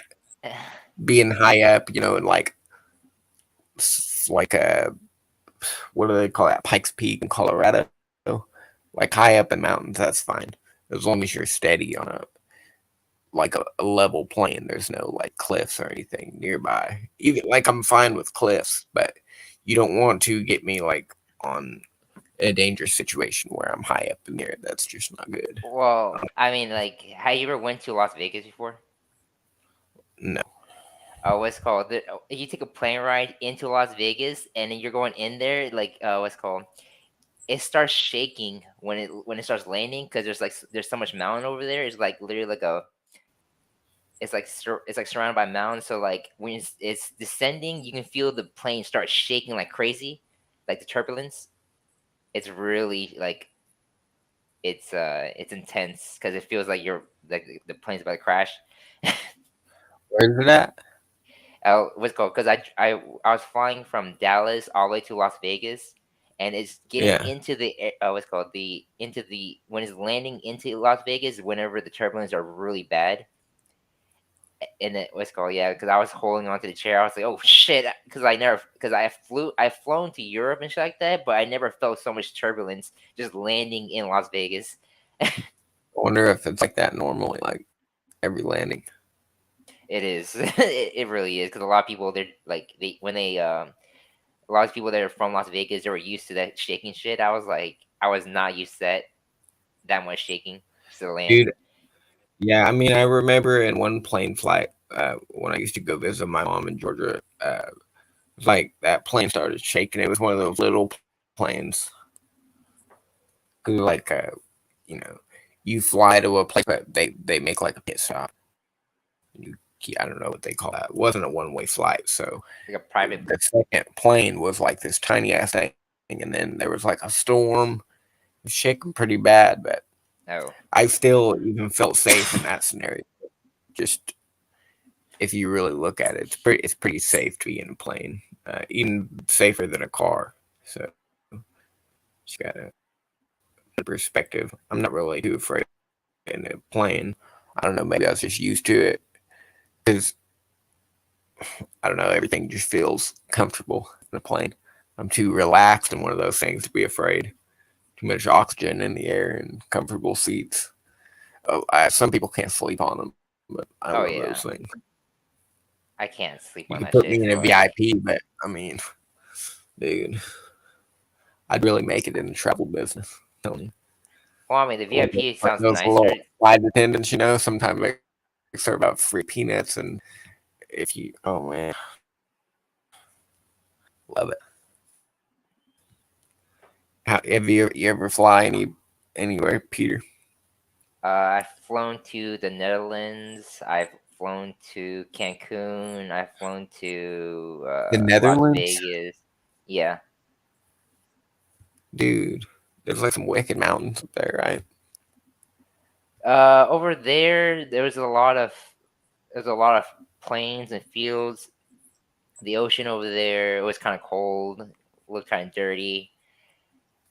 Yeah, I Oh mean, shit. just like I didn't really see that many mountains. I went to I went in. What's it called? We went through a little bit of Amsterdam. We Oh yeah. You hit that red light district and puff, I saw the red get the light coffee district, shop. but I was with I my do. ex before then, so I didn't want to like go in there. But if I was single and went Yeah. to Amsterdam, I would have gone in there. Oh yeah. I And don't think I'd be messing with any of the girls, but supposedly, you could just light up anywhere on the block. It's not really uh, commonplace. I guess you can, now, and it's been normalized in a few states, but I don't know. in the Netherlands, you can't smoke weed out in public. You have to go to a specific smoking bar and smoke there. Yeah, And yeah. yeah, it sucked I'm ass because talking every about. time we went out there, it was fucking packed every single night. I was like, For real. yeah, like trying to buy weed, try to sit down and smoke weed. It's Yeah, like the dude. like At that funniest point, game. it's just like go to a regular house, and smoke there. Why you gotta be Well, yeah, all crammed up in one location? I don't think Netherlands they like pot that much. I think it's the older ones that still don't like pot, and the younger ones are getting into that. But their pot brownies are horrible. They do not get they. I ate like 4 or 5 pot brownies, and that shit did not get me fucked up. All I did, like, I didn't feel shit. And then whenever I started drinking on top of that, I started puking because I don't know. I think it was just a mix of that and the alcohol. But you ever tried edible before? Yeah, I don't like them. You know, like it just makes you kind of limp and it's just like That you just doesn't don't do want to move. nothing for me. I guess Really I'd have to try like eating a lot of them, but I don't. I just what how don't many care for it. milligrams? How many milligrams did you take? I don't even know the numbers, but other people were saying that it was definitely enough every time I tried one. So I just Well, took the recommended dosage. if I mean, the thing is, the recommended dosage isn't really like it depends on the per person. So like, if you like, how often do you smoke weed? Like every single day, right? Yeah. I'm guessing. Okay, Mm, so I would say that you would have to eat. You want to get a really good high. Like I would say 500 is your max yeah. because like yeah, they have these little tinctures. They have like what's it called like 1,000 milligrams, and you can what's it called. And me and my girl, we split the bottle, so like, that's like 500 milligrams per, and we were fucked up bad, and we were like, Yeah. yeah, we're just kind of like laying It's a down. different high. I mean, you feel Yeah, it somewhat, but yeah, I don't normally feel it. If they say that you buy a gummy bear, for instance, you just want to eat like head or one of the arms. I will eat that whole gummy bear and not feel anything, like maybe some slight numbness in my toes. But because of it's a different kind of high when it comes to like the mind. It's more of a body high, I guess. So I don't yeah. really feel it. I'm normally pretty chilled out, anyways. As far as my body goes, I don't really need Xanax or anything to help with that. Oh yeah, I do it on a rare occasion, but it's mostly just to just to get stoned and just pass out. Yeah. Yeah.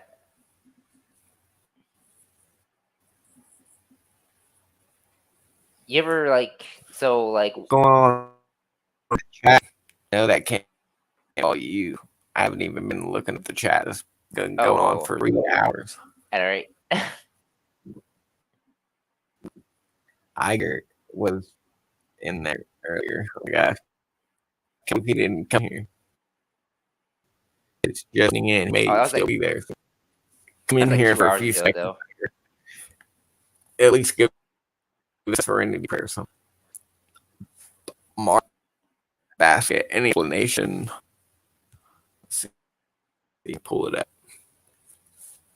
It says, if cloning was true, wouldn't they be more than Chuck Norris? Well, I mean, like they would only clone people who actually like it would be for more for the elites, not for celebrities. Any explanation on the other side? That's a question for you. Any explanation what's on the other side of the round sphere Earth? If when you look up in the sky, seeing the sun and the moon at 3 p.m. in the day.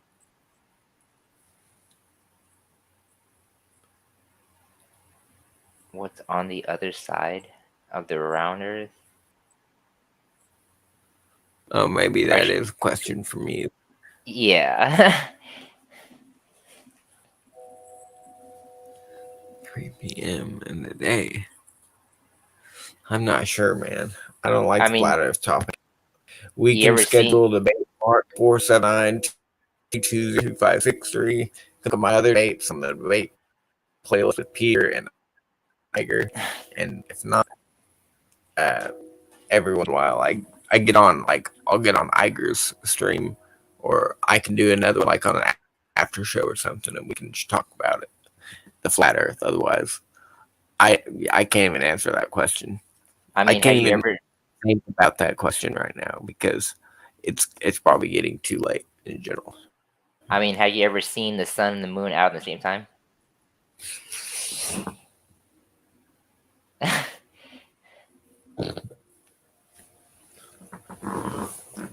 What? I mean, have you ever seen the sun and the Sun and moon the out at moon the at same the time? same time? Yeah. Yeah. It's just it's totally normal. Y'all think it's just whack though. It's just, it blows your mind too much. So you just put it in a fake box and go with the flat Earth models, which I don't know why you were doing that because it really profits nothing. It's just divisions and strifes and debating. So it's all that it Well, it's does. not a salvation issue, but it's just a fun Bible, discussion. No, Well, some drives people. me Well,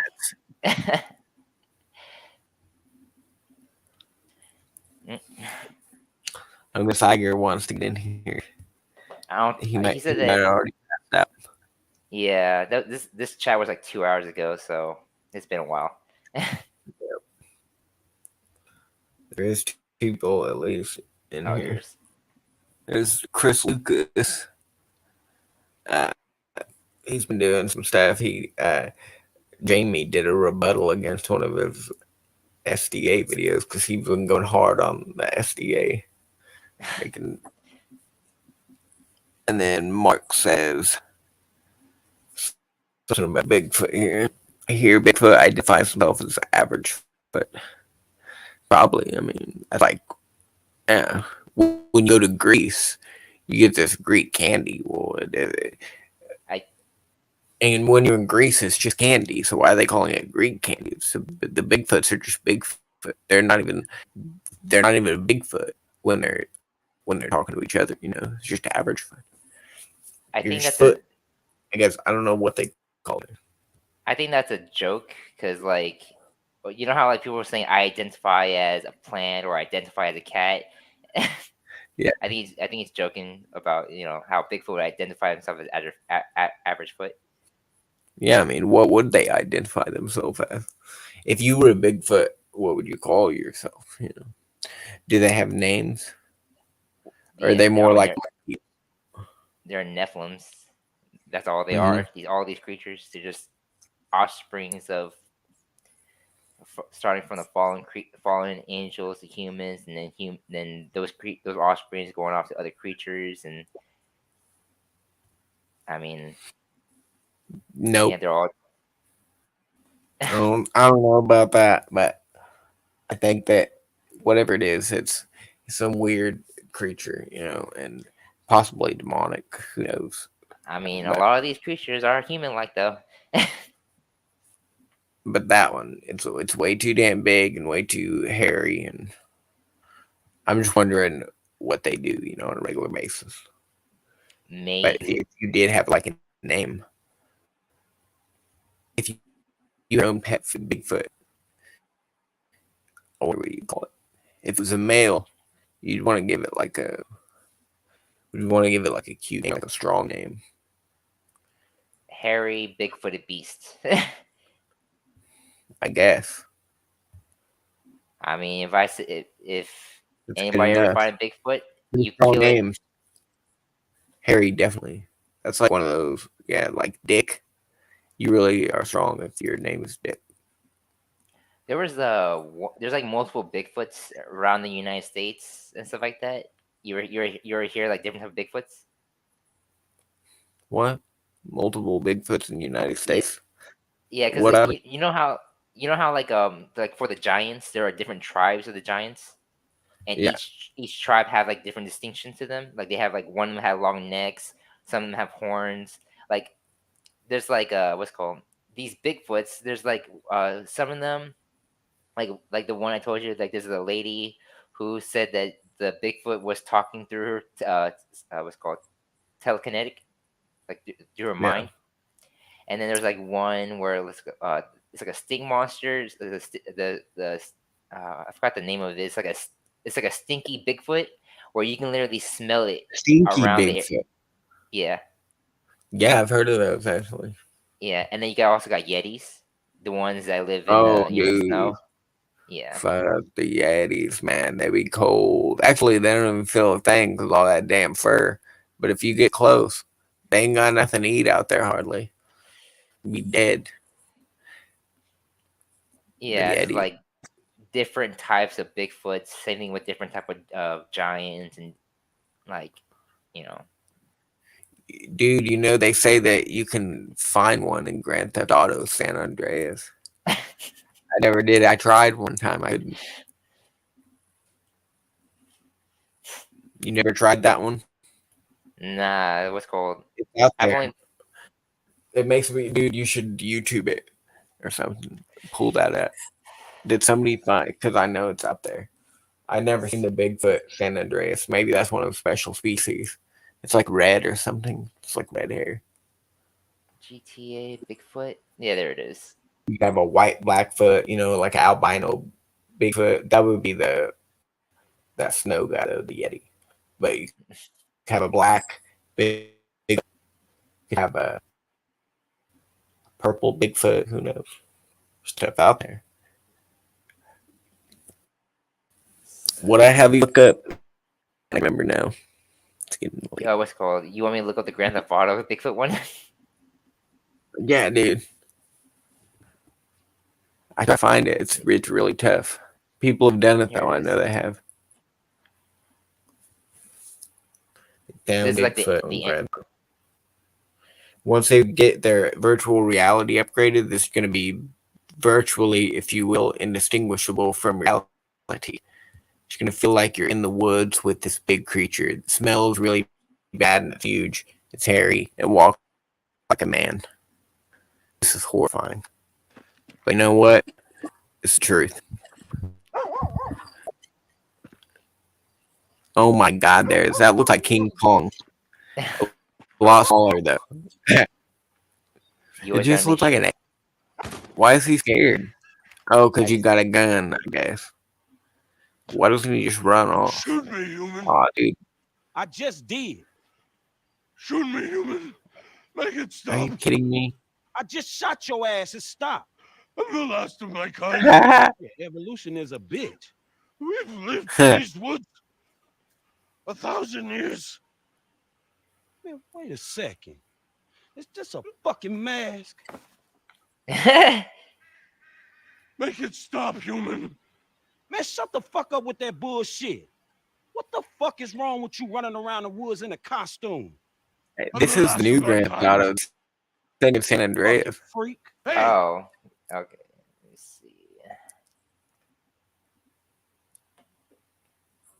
And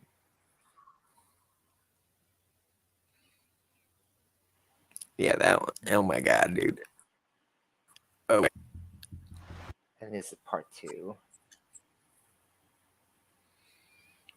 yeah, it's probably finding it part 2.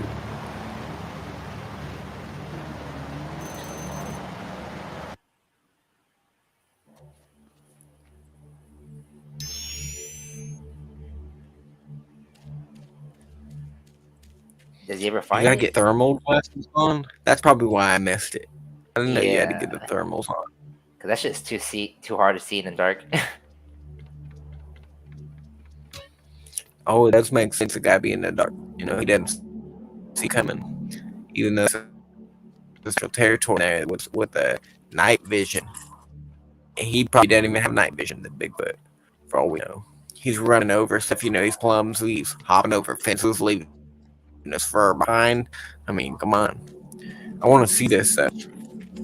Getting close to the end of the video. Why is he not finding the Bigfoot? I We need don't to see know. something.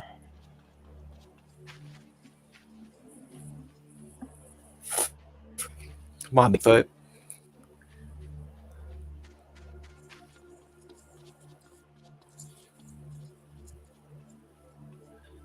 I hope he doesn't kill it. Can you turn it into the police and get money? I wonder if that'd be cool. That's what I would do, man. I would probably theft it actually and give me one. Yeah. Well, if you ever seen one, make sure you always go for a double tap and kill it, and make sure it's dead. The And never, don't look government away. definitely is not taking that away from me. It's getting mounted, and I don't say, and it's going to be evidence, and they're going to hate me, and I could even die. But the truth will come out if I have anything to say about it. They'll just raid your house. Apparently, use thermal glasses so that I can do this.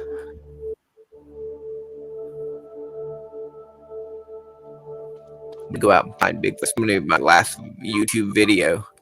I find the beast and kills him. Oh, really? Somehow they find my camera years later and resurrect it. But is there a part 3? Didn't see Bigfoot. Man, go to another video. Yeah. Why are these always deceiving? They say that they're gonna deliver, but they never do. It never comes through. Stupid advertising videos, man. They're just like bait and switch. Why do you? That's not cool. Let's see. He's running. He's running. He's running. He's running. He's still running.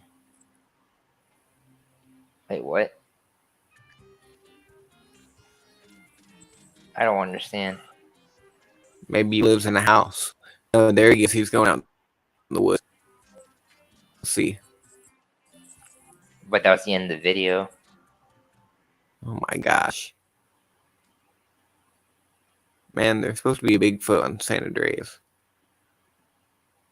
Somebody watching can put that in the comment section. I love it. I don't know if they play San Andreas. I beat it like twice. And I tried both times. Failed. It's just back then, though. Now it's like the availability of the internet. The hell? What are you doing? Oh no, Bigfoot don't have a gun, do he? No. What is that, Indiana Jones? I think cowboy outfit. I don't understand what he's doing though. There's a little. What's his name needs to come back? What's that? He played Indiana Jones. What's the name of that actor? I can't remember. Oh, I don't know. Yeah, that's not really. Yeah, there's one in the big show. I guess not. Maybe I was wrong. Maybe there isn't one. What's that one? It's got an image on it. yeah. Oh, it's from Nintendo Switch. You can get it on Nintendo Switch. Oh yeah, you can Dude. get Grand Theft Auto. What? What kind of do you have any consoles? Yeah, I got a Switch. That's about all I try to play though, because I don't Oh like yeah. spend a lot of time on it, and I will if I got like Call of Duty or there is one hooked up in the living room. I get on that Wait, World War Z or like some 2K. I do spend a lot of time on the basketball on like on the Switch. So, there's but Call of yeah, Duty on and the it's Switch. expensive, so it saves money not to have a huge console. Oh yeah. I mean, what's called? You have a what's called? You said what's called Call of Duty on the Switch? No, if there was one though, I'd spend way too much time on it. Oh yeah. Be I on mean, that zombies. oh yeah, the zombie ones are fun. I like the old zombie ones instead of new ones. It's kind of the blackout Yeah. ones. Yeah, Black Ops. So is that the Bigfoot? What is this? What is going on here? Let's see. Oh, that's the picture of the Bigfoot. The weird part is, oh, it's like some type of thing you gotta do. Like some fake screenshot. You know, maybe we need like video screenshot of some sort. Yeah. Look like the rest of the video is like a shot of the Switch For me, this is it. packing. Simply Spiked Lemonade, your favorite lemonade brand, now spiked. Like lemonade. It's getting juicy. I don't want that. Real beer and be man.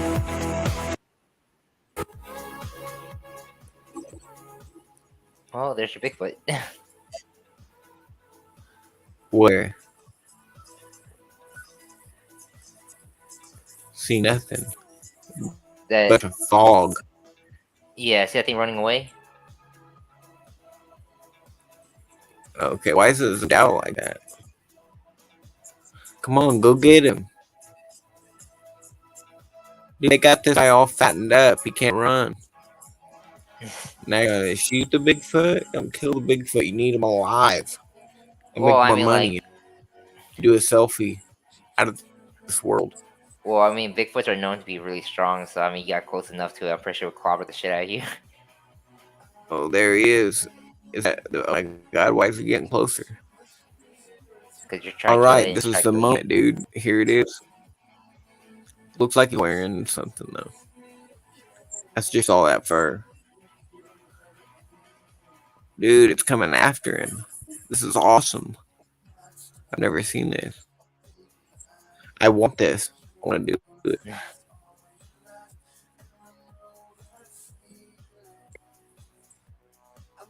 Like he was pretty cool though.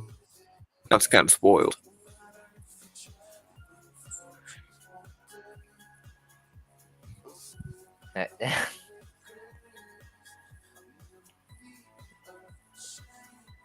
Use a car. What? Hit him with Oh the shit. car?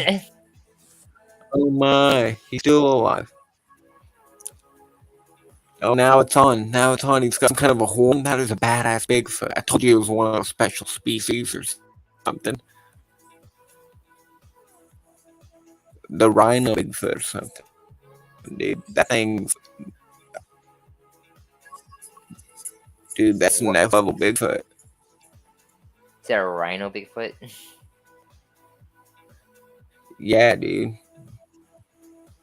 Oh, you got him with Magnum or something. Clint Eastwood style. Bitch ass. Say something. Oh, he's dead. He can make it.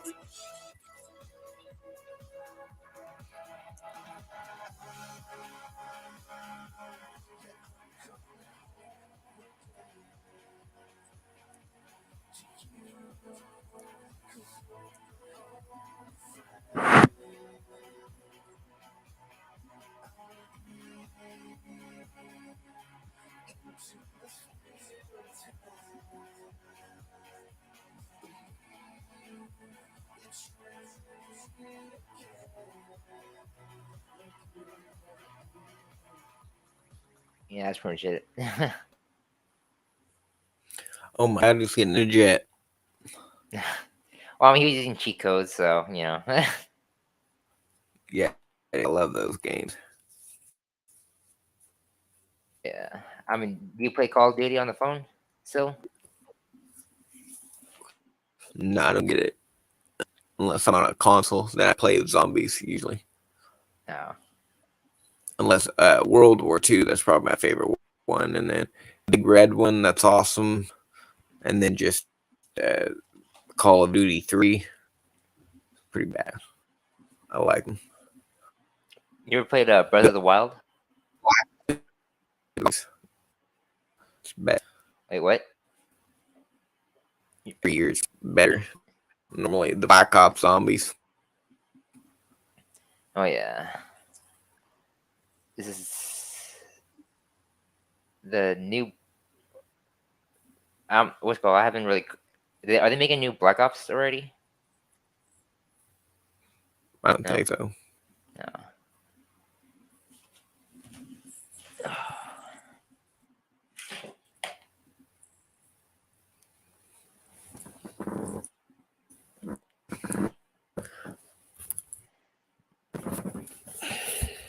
So, what are we going to review next week? Some videos together. We got to find the Bigfoot or the Mothman or the Centaur or the Mermaid or some creatures just out there waiting for us to just tackle, and the people are waiting for us to respond to this, because people need answers. Need to Well, be I the only mean, source out there. Who knows? Some Portuguese flamingo out there. what are Much your thoughts prefer. about what are your thoughts about Medusa? Medusa. See, there we go. You're thinking. See, Medusa. Scary to me. Did you have a bunch of snakes in your head? Seems to be more of a spiritual creature, but I don't know. If there's videos on them, I know we can find them. I mean, like, what's That's called? It's one of those Greek goddesses or something. It's what's it called? Wasn't there like what's it called? Is there a place where there's a bunch of stone statues of people? I forgot. Let me see.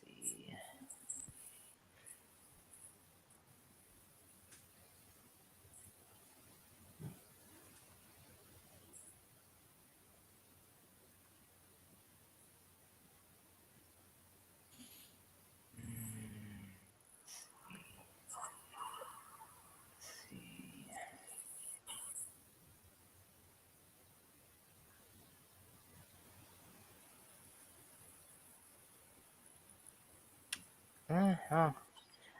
Yeah, I haven't really done much research. I haven't done much research on her, but she's a what's it called. It looks like she has snakes for her head for her hair, and then she also has a snake-like body, Yeah. like a yeah, but with a female top. And if you look at her, you turn to stone. So some weird Yeah. stuff. Yeah. I mean, I haven't done. Yeah, I haven't really done much on her. Do a Honestly. combination of all of them. Anything that we can think of, we're looking it up. That's what's happening. That's what I think. Yeah. And if you can come up with the information on that 7 mysteries from Paul the Apostle, we could do that too. So All right. one of those 2 is happening next Saturday night. Well, we can talk about the 7 mysteries first, and then we can go on to the creatures. That way, it's more biblical first, and then more off the topic later. All right then. But I don't know. I want to devote like a whole stream to the mythical creatures, so we could postpone it for. I mean, there's a lot when it comes when you have to do research on other country folklores, and then there's similarities to their creatures and our creatures over here, and then yeah, it's like Yeah. We'll focus on like the Bible next week, and then we'll tackle the creatures following Saturday. all right.